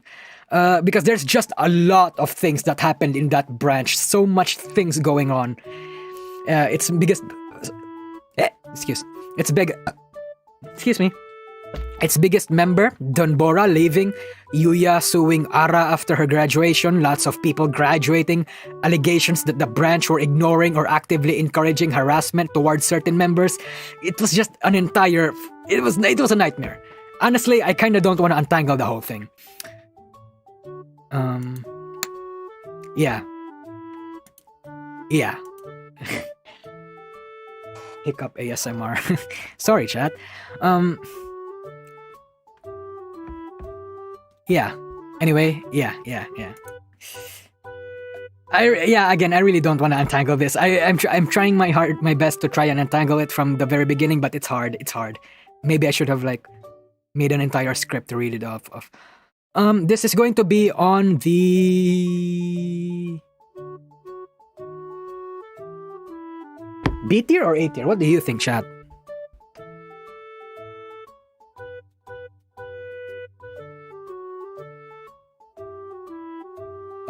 Thanks for joining membership. Anyway, I'm going B tier. Yeah, B tier. Like what chat says, B tier. Honestly, a bit bigger than Aqua. I don't know if it's bigger than Melody. It's probably bigger than Melody. Maybe not, because Nijisanji Korea wasn't really that big in the first place, but Mel was, kind of. Below Melody. Oh, and here's a spicy one. Are we ready for the Nijisanji EN Discord leak drama, chat? Are we fucking ready? Ooh, this is gonna be big. Okay. It's gonna be big. Well, okay. A lot of people fed on this drama. This was the instance where the line between Nijisanji and Hololive tribalists were made clearer. Now let me explain what happened.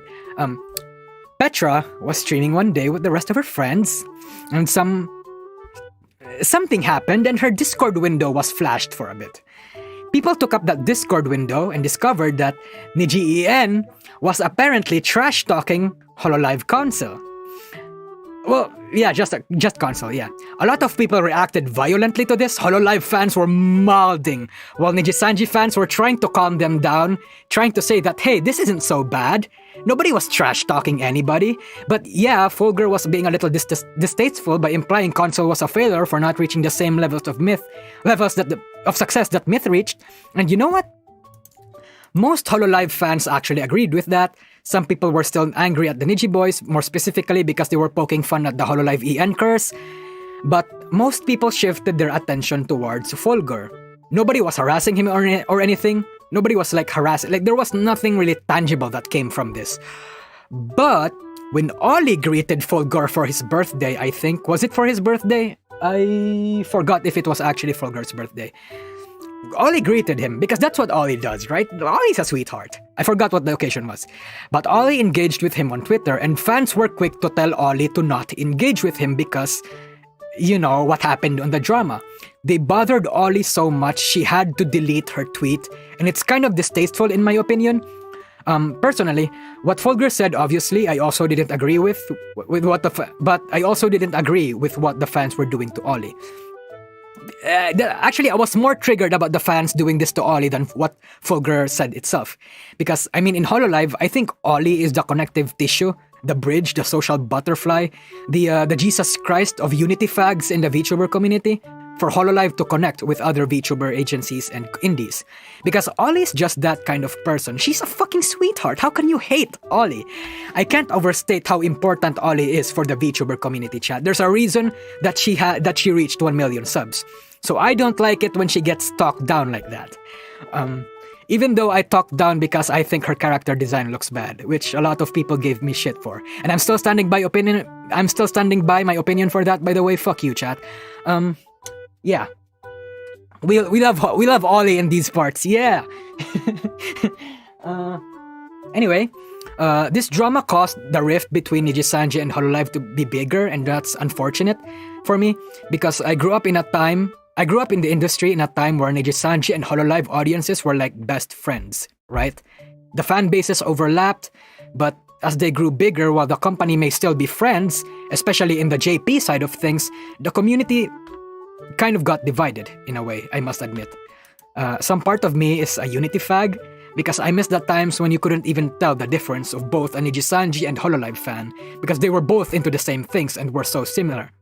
But that was back in 2020, I guess, the golden age of VTubers, as people like to say. So that's not really possible anymore in it.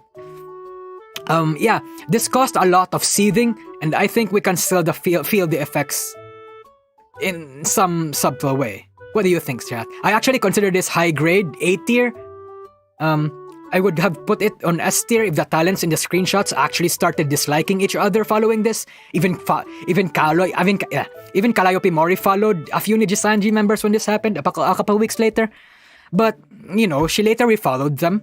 She later refollowed people like Vox, and even, like, people have to realize, like, Vox wasn't dissing anyone here. Vox himself said that he was a deadbeat. The guy sang RIP for his audition tape, so I think it's pretty reasonable to believe that. I think they made up and talked things through behind the scenes. I mean, even Pomu and Kiara were still engaging with each other on Twitter, even like 3 hours after this picture got leaked. So yeah, on the talent side of things, I don't think anything really happened. The effects of this is on the community side. So what do you think? A tier or B tier? I don't think it's S tier. A tier or B tier, chat?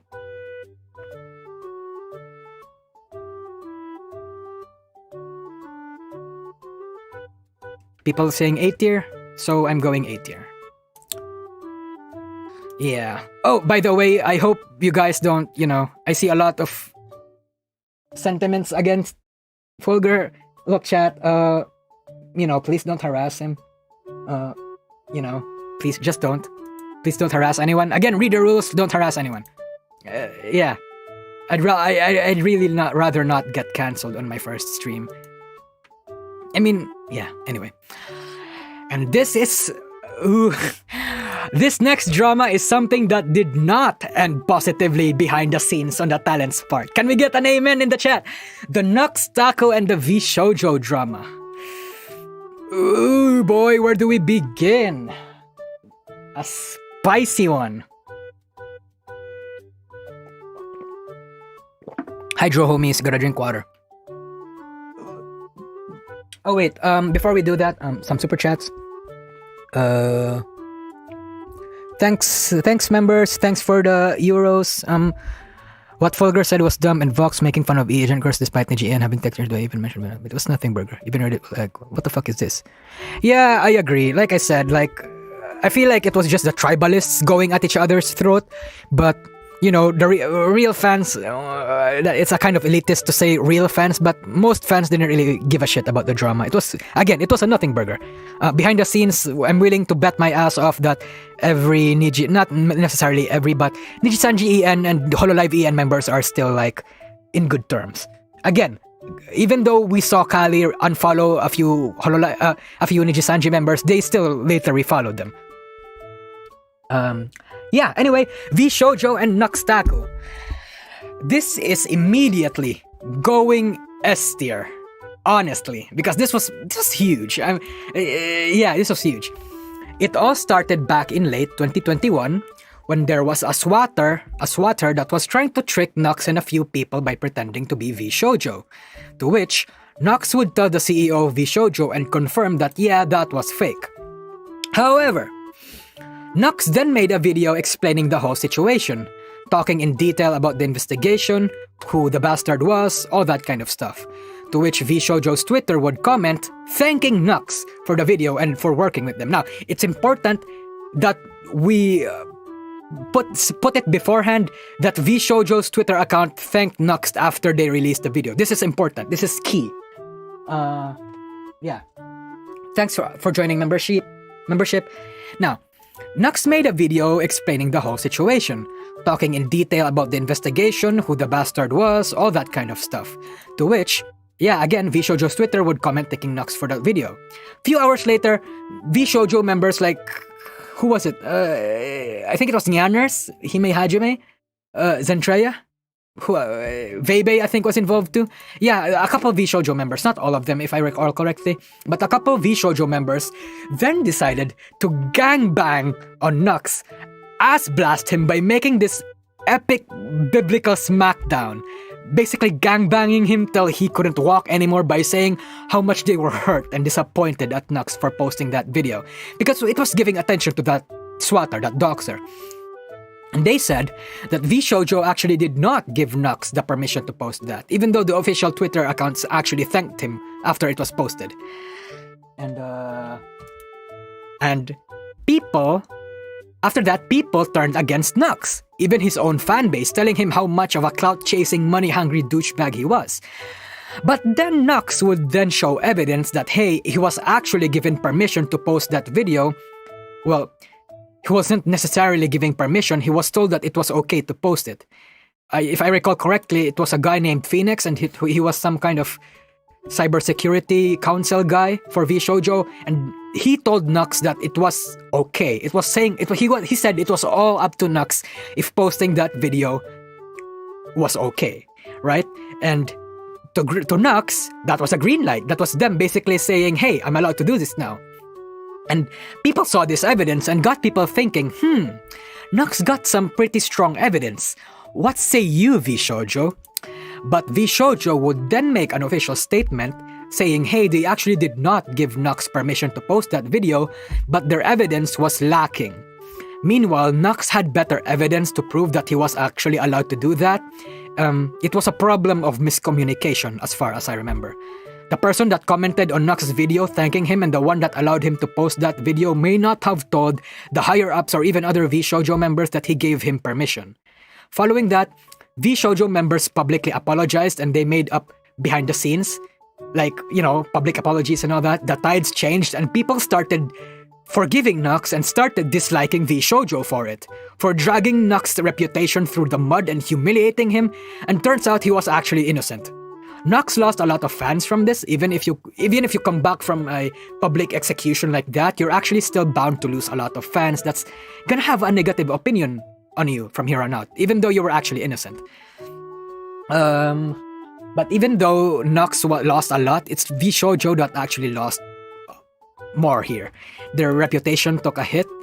The members too. Basically, everyone that tried to gangbang Nux, they all took a hit. It was really massive. It was a really massive internal miscommunication. It's a good lesson for agencies and companies out there that if something happens, make sure to get people up to speed before doing anything, because it's gonna result in something like this. Transparency is important, and that's the reason why Kizuna Ai's clone project went nuclear, and it's why this situation went nuclear. As far as I remember, I haven't even seen the involved VShojo girls hang out with Nux ever since this drama happened. Can someone fact check me on that one? Has Nux collabed with Nyanners, Melody, Zen, and other people that dogpiled on him ever since? Has Nux did that?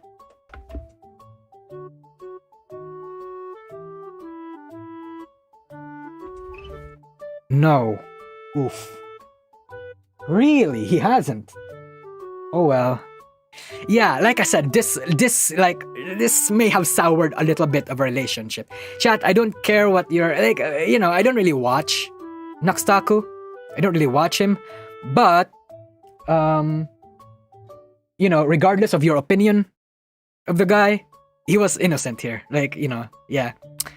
So, yeah. Either way, if you want I don't know if I want to be as subjective in here as possible, but if you want my personal take, I kind of blame it on VShojo, but not necessarily the VShojo girls, the company itself, because it was that Phoenix guy or whoever it was that didn't tell the others he gave Nux permission. So again, I don't blame anyone. It was a massive miscommunication problem. You shouldn't just let things happen like this. Again, S tier.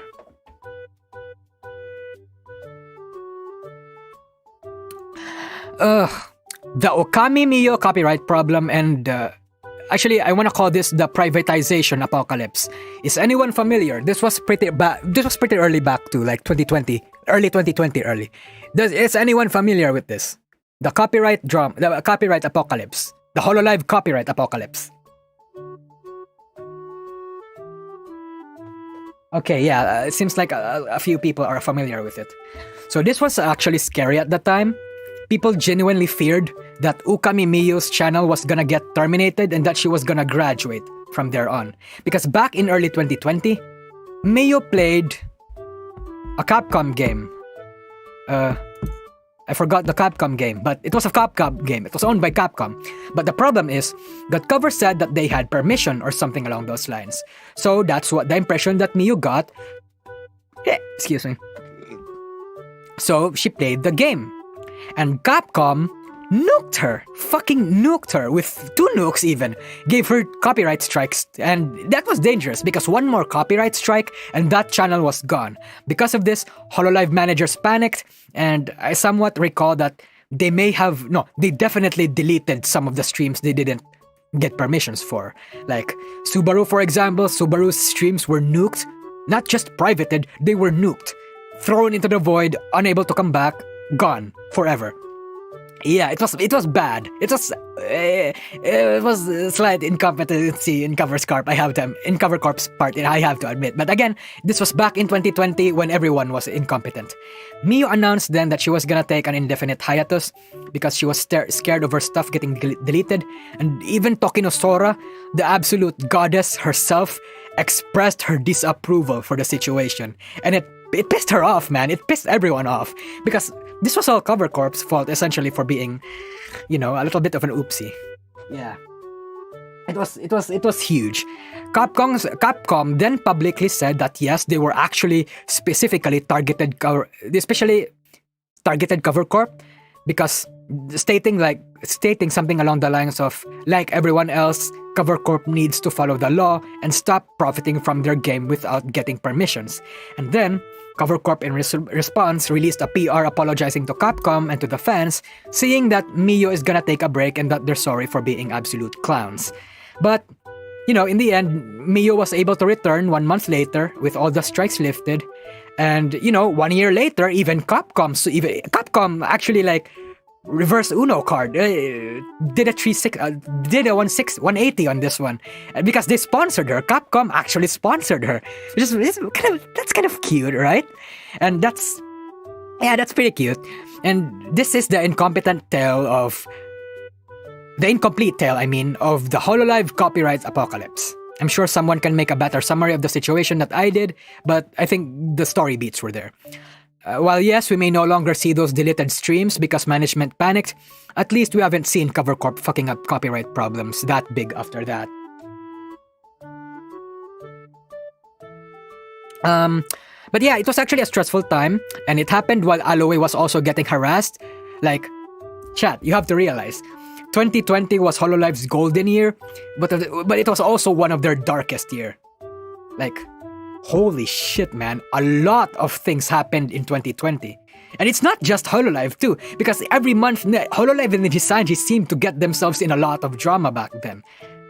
A lot of drama that I forgot, unfortunately. Like I said, when people experience drama in a frequency like that, you tend to it tends to become noise at the back of your head. People forget it. That's what happened to me. Like I said, the early years of the agencies and VTubers were difficult because it was a stepping into undiscovered territories, and no one knew what the do's and don'ts of VTubers were exactly. So what do you think? The Hololive apocalypse, Hololive copyright apocalypse, B tier, A tier? What do you think?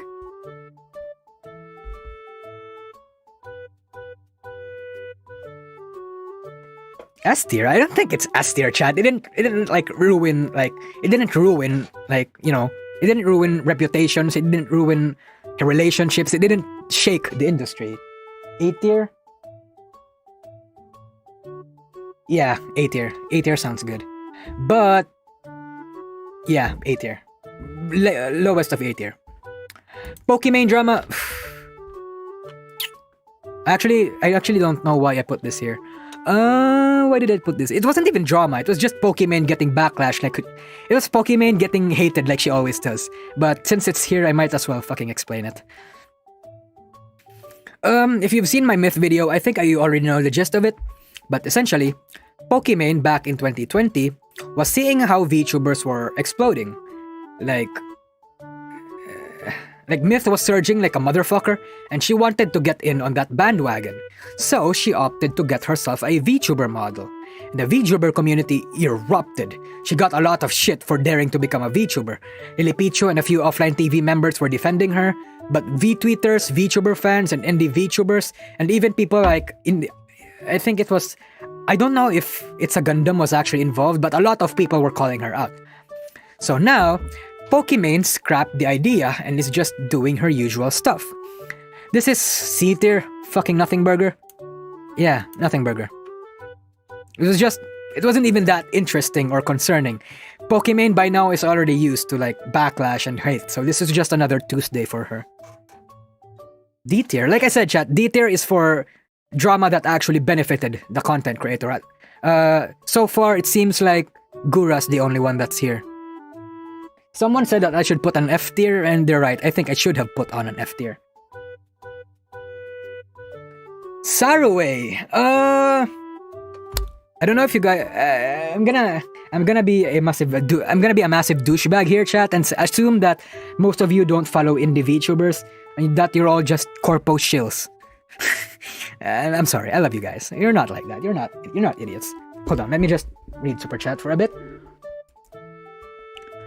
Pause and pals. Love how well your videos are researched and how you try to present a balanced analysis or try to present a full narration of the situation that occurred. How you show respect for the matter and how people... Yeah, thanks, man. Yeah, definitely try to do that. There are times that I fail. Obviously, I'm not perfect. But, you know, I try my best. Thank you. Your typical mental. Looking forward for the depressed Nosagi clipping channels. Chat, I'm a fucking nobody, chat. Yeah.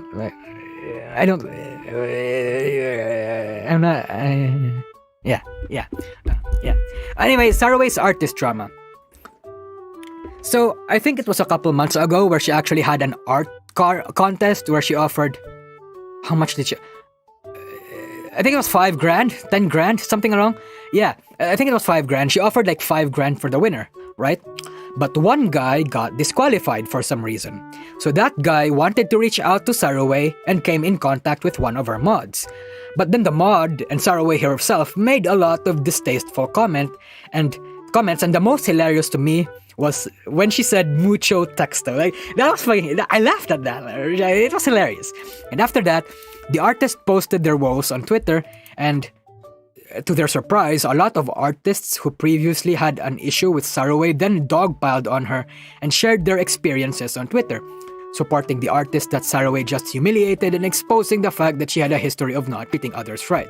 She called people snowflakes, accused them of like a lot of things, and basically told them people to go fuck themselves and stop whining about it. Which, you know, the red-pilled side of me thinks, oh god, she's based. But people at the same time, people had a genuinely good reason to like be angry at her. So people got riled up, tried to cancel her, calling her an egomaniac asshole and whatnot. A lot of French jokes here and there, but it failed. Saraway's still fine. A lot of artists may not like her these days and avoid her like the plague, but it's not like it's affected her or anything.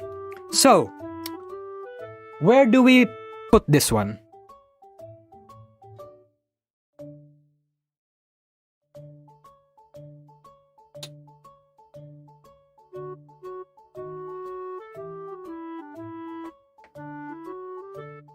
Yeah, okay, lots of people are saying B tier. Well, I mean, C tier? Yeah, I agree. I agree. Saraway was kind of an asshole here, obviously. But, you know, in the end, nothing really happened. Again, my criteria for the tier list is that it either has to have a lingering effect. The lingering effects, the effect it had on the VTuber, the effect it had in the community, and the effect it had in the industry, and how it ended. That's how I based the tier list. Saraway didn't really achieve that much. Yeah, a lot of people don't like her now, but yeah, I agree. C tier, I think. I would say less than Pokimane. C for cringe. Hey, like I said, chat, please don't harass anyone. I feel like this is the 4th time I've said it. Yeah. Next we have something of a special case. We have the Vebe and Shy Lily drama. Is anyone familiar with this? I think the shoujo fans or Twitch streamers, Twitch VTuber fans in general are familiar with this. I'm surprised that a lot of people are saying no. Okay, let me fill you up to speed. Okay. This was one of those really big Twitch. This was not really big, but it was kind of big at the time. Thankfully, Lily didn't react to it that much, but the VTuber fan base did. A lot of people did not like Vebe after this one. So, So, basically, chat, Vebe is a VTuber on Twitch, right? Part of VShoujo. Has been around since like 2020. Shy Lily has been in Twitch since a long time ago, but didn't have a proper live 2D Ray debut until January this 2022, I believe. I remember she re-debuted somewhere along when Iron Mouse was still doing her subathon, I think. But the fact is, she just zoomed on Twitch. She absolutely exploded after her re-debut. But before she exploded, somewhere around the world, Vebe was streaming. And a commenter in her chat brings Shy Lily up, asking Vebe to watch her. But Vebe tells her no, because they sound similar and it makes her uncomfortable. Because Vebe doesn't like it when people compare their voices, and understandably so, right? Understandably so. Someone would probably get pissed off if someone points that out a little bit too much too. But a couple hours later, another commenter brings her up again, memeing about her doppelganger channel, again in reference to Shy Lily. Then, Vebe says, and I quote, "If you want to settle for less, go for it." And boom, the VTuber community just erupted, went full nuclear. People slung all sorts of comments at Vei for being such a rude, salty, toxic asshole. Meanwhile, they hugged Shy Lily for being targeted by the big boys. Because you have to realize, at this time, chat, Shy Lily only had she had a few followers. She only had few followers. I believe 70k, 80k followers. That's equal to subscribers on YouTube. She only had 80k, 70k followers. Because, yeah, this drama is actually how I got to know Shy Lily in the first place. So, yeah. Anyway, this drama may have helped Shy Lily get some traction. So for that, I'm willing to put it on the D tier because it was beneficial for Shy Lily. And she didn't react to it. She dealt with it in a real mature way. But at the same time, it hurt Vei's reputation and made a lot of people mauled. So there's two factors to this chat. Do we take it to Vei's perception or Shy Lily's perception? Do we want to go for D tier or do we want to go for B tier?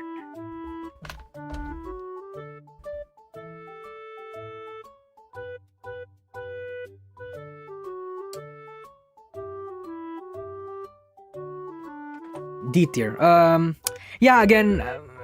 guess this is D tier because again, I did put Shy Lily on the picture here, so I have to focus on her. And like I said, this drama had a helping hand in erupting her channel, chat. Because when this drama happened, she had below 100k followers, and after that, she just zoomed. I believe she had 100k. She had an additional 100k followers by the time February came around. Next up, we have the Russia termination drama. Do I really need to summarize this one? Because if you water.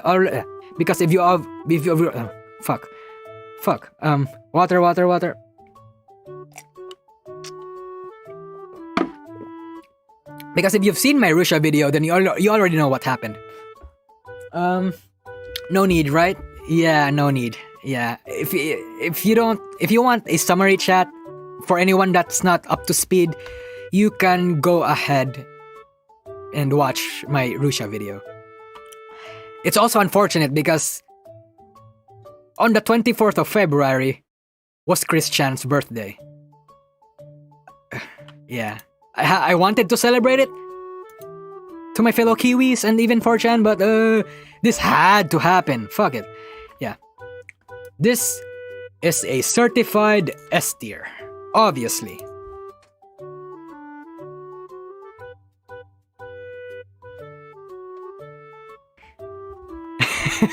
I'm surprised not many people know who Chris Chan is. If you don't, good. I'm not gonna drag you to that rabbit hole. You're already in a shitty rabbit hole like the VTuber one. So yeah. Anyway, moving on. The Coco drama. Do we wanna go for this one, chat? Do you still want me to summarize this one, chat?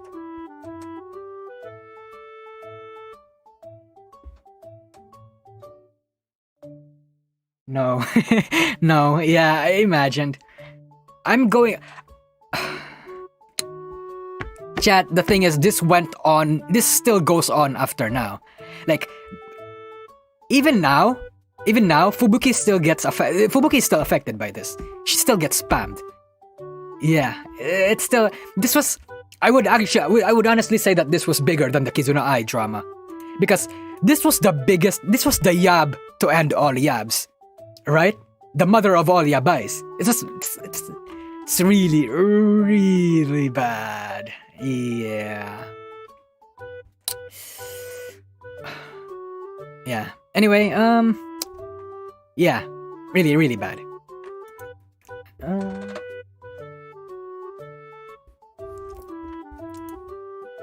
Chat, I'd rather not let you guys get political in chat. We're talking about just please don't be political. I'd rather not. Because, I might get cancelled. That kind of stuff. Anyway. We have the Veibai and Kiara drama. But it isn't actually a Veibai and Kiara drama, it's more like a Veibai drama in general. Again. Okay, this happened before the Shy Lily drama. But, yeah. Anyway, a couple months ago, like maybe a year ago, Veibai was asked what her thoughts were on Hololive, and she shat on them, voicing all her disapproval for agencies, said she knew a lot of shady dealings, she said she knew a lot of shady dealings and secret goings-on in Cover Corp, but turns out she was just bullshitting. She made some fair criticisms about the agency culture in Japan and VTubers, but then she said a lot of things that were like schizo levels of blatantly wrong. Like they had a role to play, and it like okay. If I recall correctly, the things that Veibai said were that she didn't like how people were forced to roleplay. That it was Cover Corp's fault if the talents get doxed, which is massive disagree on that one. And she was saying about how a VTuber in Hololive was talking about how they were mistreated in the company after graduating, which was wrong because nobody actually did that. Nobody said that. I imagine she saw a clip about how Aloe was shit-talking the previous company that she was in prior to joining Hololive, and Veibai thought that Aloe was talking about Hololive, about Cover Corp. Because, again, nobody... think about it, chat. There's like... 3 people that actually graduated in Hololive? Coco, Rusha is a termination. Actually it's 5. It's 4 or 5, somewhere along that ballpark. Anyway, fast forward to some time later, Kiara and Veibai show a slight interest in collabing, but the few people that remembered that clip brought it to everyone's attention. And suddenly, everything's on fire. People started disliking the idea of them collabing because what she said was kind of slanderous on Cover Corp's part. So I think it was Cover Corp disapproving of Veibai, but instead of clearing her name and apologizing for the misinformation, like what many people suggested, she did none of that. So yeah, lots of people started hating Veibai. Though this isn't an excuse to harass her again, chat. Please don't go over her platform to shit on her. We're here to rate drama, not cause one. Okay? Again, we're here to rate drama, not cause one. This happened over a year ago too, so calm your swollen titties and shut the fuck up. Okay? Okay.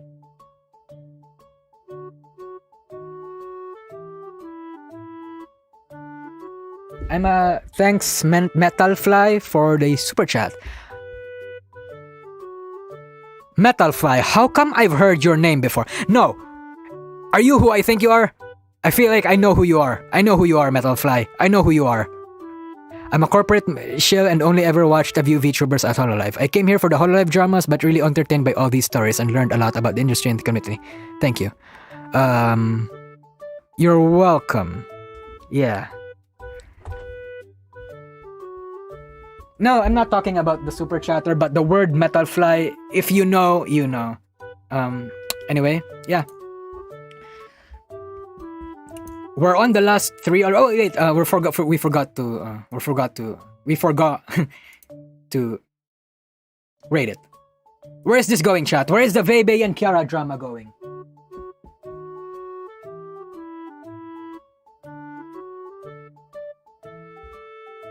B tier.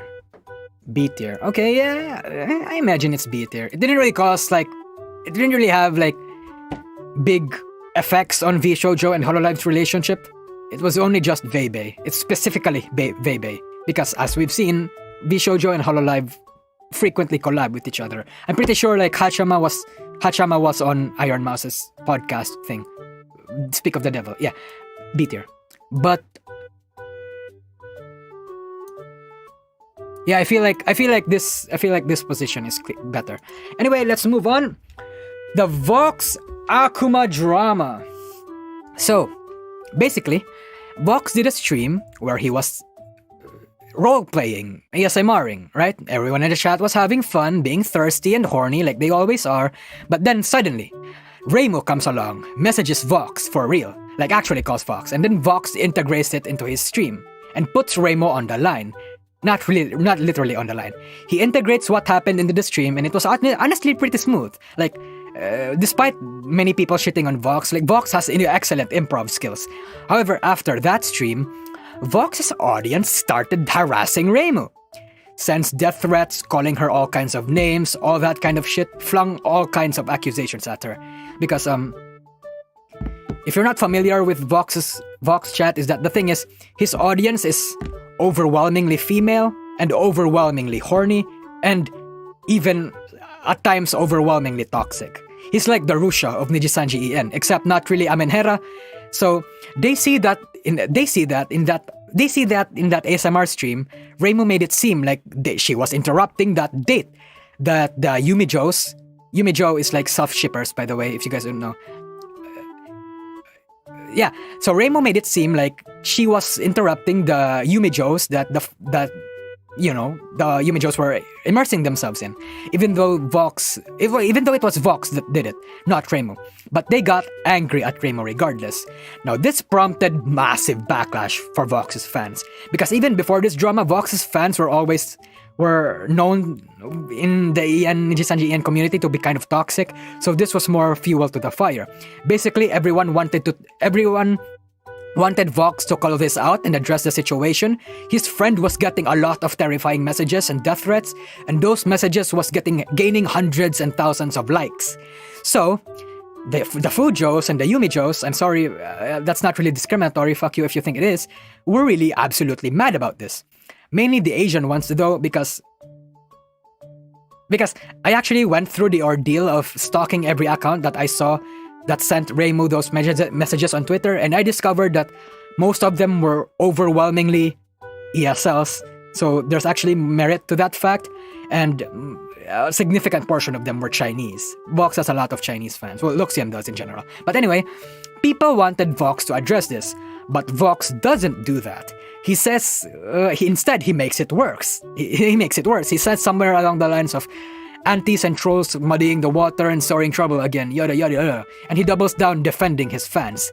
And this isn't the first time he did this, because there was something that happened before where Vox's fans got a little bit too rowdy again, but Vox doesn't address it. Almost as if he's scared of his own fan base.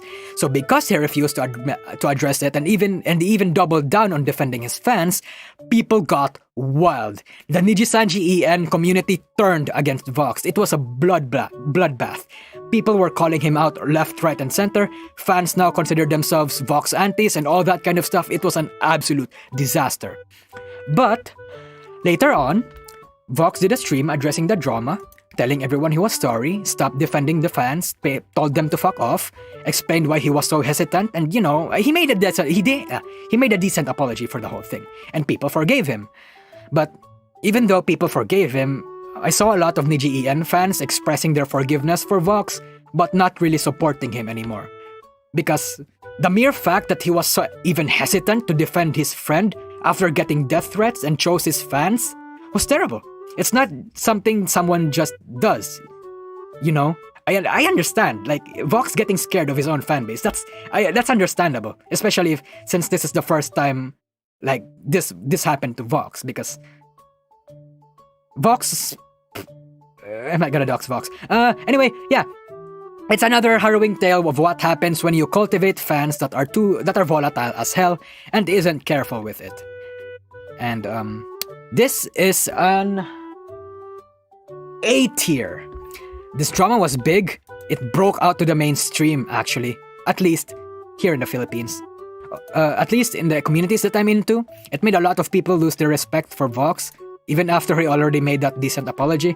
Ultimately though, it didn't ruin his career or affect Niji Sanji at all or his genmates, so it's not S tier worthy. But I would argue this was bigger than all of these in the A tier right now. So Vox Akuma's drama gets the top of A tier. Do we agree on all that? Do we agree on that, chat?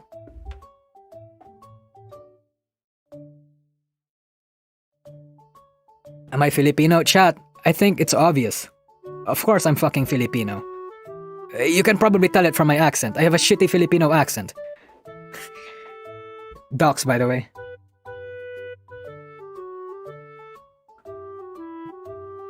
Okay. Next we have... I don't know if you guys are gonna be comfortable with this, but Yozora Mel's sexual harassment drama.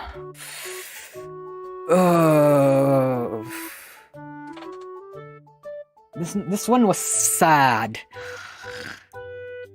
Okay, so basically, back in 2019, Mel was being harassed through a number of anonymous and throwaway emails, and those emails were sexual in nature. Others were downright degenerate. She later ignored all of them because, of course, that's the best approach to do. If there's drama coming your way, if there's haters, you just ignore them. However, despite blocking and ignoring these accounts, they increased a fuck ton, to a point where she was scared to even do her 3D birthday stream. But one of the emails actually contained the name of someone she knew, and she was panicking because she thought that the sender was actually someone she knew, and that's dangerous. And that's dangerous as shit, because that would mean they had access to her personally. So she contacted Cover Corp and the police advised her to not do the 3D stream, and they did for a while. However, she said that the people she said something along the lines that she was kind of disappointed since the people that she thought would be there to support her at this time was not there to give her the support that she needed. So instead, a friend reached out to her, got her a lawyer, and somehow that lawyer was able to contact Mel's harasser and got them to admit that, yes, it was actually me. Like, it was actually me, Mel. Yeah, I'm your harasser. Yeah, fuck you. Something like that. So, because of this, Mel took a break, and later on, Cover Corp comes out with an announcement apologizing for not dealing with the problem quickly and implied that the man that was harassing Mel was actually, possibly, her manager. Her actual manager. Possibly. Cover Corp didn't make that clear in their PR, but the way they framed it implied that it was probably her manager, or one of her managers, somewhere along like that. Or at least the Cover Corp staff, And this got even way more dangerous considering that they basically confirmed that fact. And, Cover Corp then said they improved their staff screening, took up measures to protect their talents and everything. Yeah, it was terrible for Mel. It's not the first time she's got sexually harassed too. So, this is gonna be... What do you think, chat? High B tier?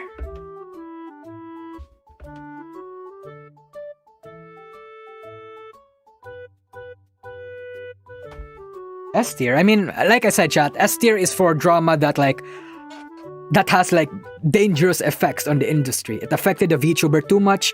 It soured connections. It shook the industry. So I don't think this is S tier. High B tier. Yeah, I think it's high B tier too. But some people are saying A. Maybe low A. Yeah, maybe A. Yeah, I'm thinking A. Right next to the Mio drama. It was pretty bad at the time, chat. It was pretty bad. Everyone was shitting on Cover Corp for this one. Yeah. Last but not least, again, like I said, not last but not least, because we forgot to put on a lot of drama here. The Yugo Asuma drama. Actually, this C tier. This was nothing burger, honestly. What happened was. Anyway, what happened was. What happened? There was back in 2022. There was this massive earthquake in Japan, right? And the thing about Japan is that they take natural disasters extremely seriously. So when Yugo, a Japanese native, as Nijisanji fans probably already know, didn't react strongly to that earthquake and even joked about it, he got a lot of backlash from the Japanese, to a point where he'd go on a self-imposed exile for a bit to reflect on it and take a break. And a couple weeks later, he's fine. Nothing really happened. It's not a big deal. It's kind of like the nipple boy drama, but not exactly as hilarious. Nobody was really giving a shit about this drama aside from the Japanese. Again, culture difference, so I respect it. Yeah, again. Yeah. I think that's it. The drinking one? Yeah, the drinking one was actually kind of rough, but it's not like it caused drama. Yeah, it got a lot of people worried, but not really. A lot of people were concerned. Actually, I think a lot of people just pitied Yugo instead of having a drama. Yeah. This is again, it's a nothing burger. And even the things that Yugo was in a drama, it was in not really nothing burger. Holo CN was part of the Coco drama, and again, it's the highest in this tier list, so S tier. Talk about Game Club. I would chat, but honestly, my voice is fucked. Yeah. Kano, thanks for the super chat. You had to add the depressed Nosagi drama because he's suffering from his channel success. Shut the fuck up, chat. Shut the fuck up. I'm sure I missed a lot of super chats because I wasn't looking at chat that much. Ren Anamiya, thanks for the super chat. You Unity fag based Nosagi Hololive X Nijisanji. Yeah, like I said, I want to be. I try my best to be unbiased in these kinds of situations. And again, it's drama we're talking about, so I feel like I have to be extra careful. I don't know if I was being extra careful. I mean, hopefully I was being extra careful. But yeah. I hope I don't get drama from this. I hope I'm actually a little concerned now. But anyway, since everything's over, yeah, we'll definitely chat, we're going to get a part 2. Yeah, the Lulu Suzuhara drama, she got a lot of threatening messages before she graduated. I also forgot about that one. I mean, I kind of didn't, but it was lost as I was making this video. Mizuki Hattori, your progress, man. Thanks, dude. Anyway, is this archived? Yeah, it's archived. It's archived, chat. Don't worry. Everyone's gonna see this. Yeah. What if you got D-tier drama that benefits you? Actually, that would be nice. I'm just kidding. Let's not tempt. Let's not tempt, fate here. Thank you, comment man. Before I end this stream chat, a couple announcement.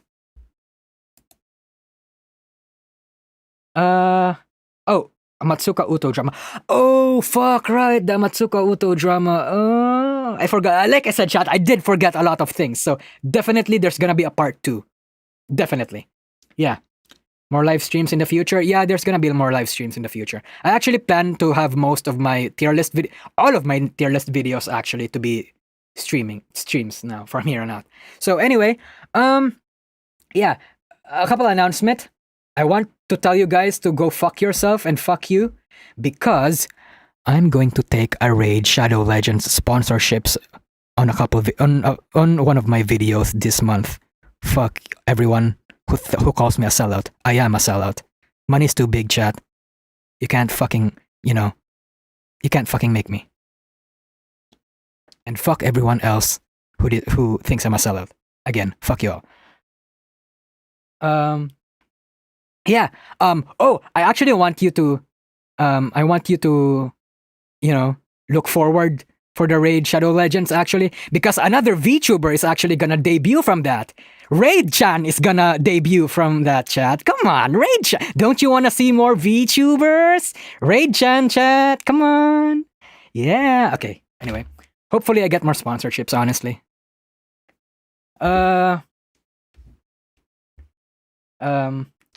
Yeah. Yeah, Raid-chan. Raid-chan is gonna debut one of these days.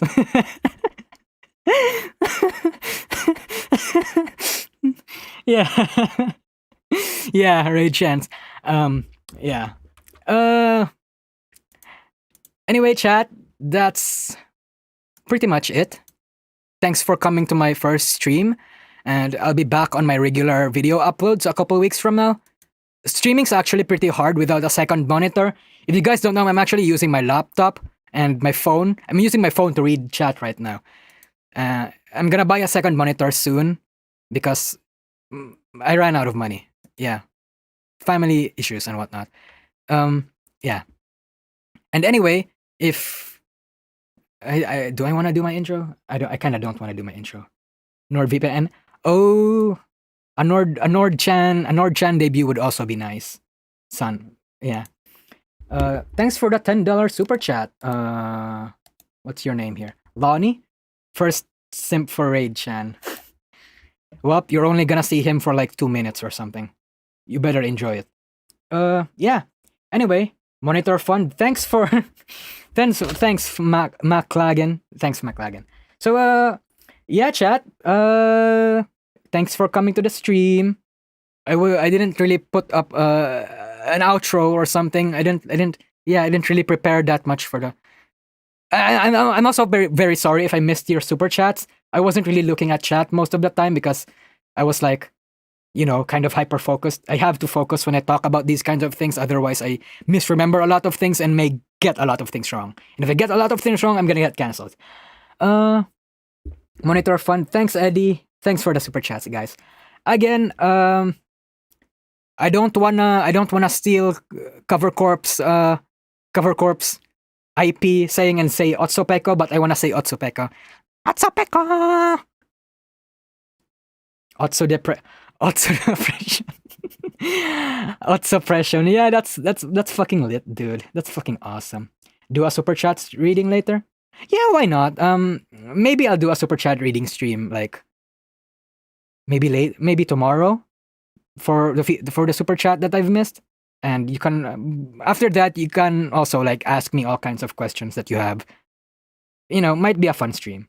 Anyway, bye chat. See you. I will see you on next week actually. Otsopeko, Otso depression. Fuck off, chat. Bye bye.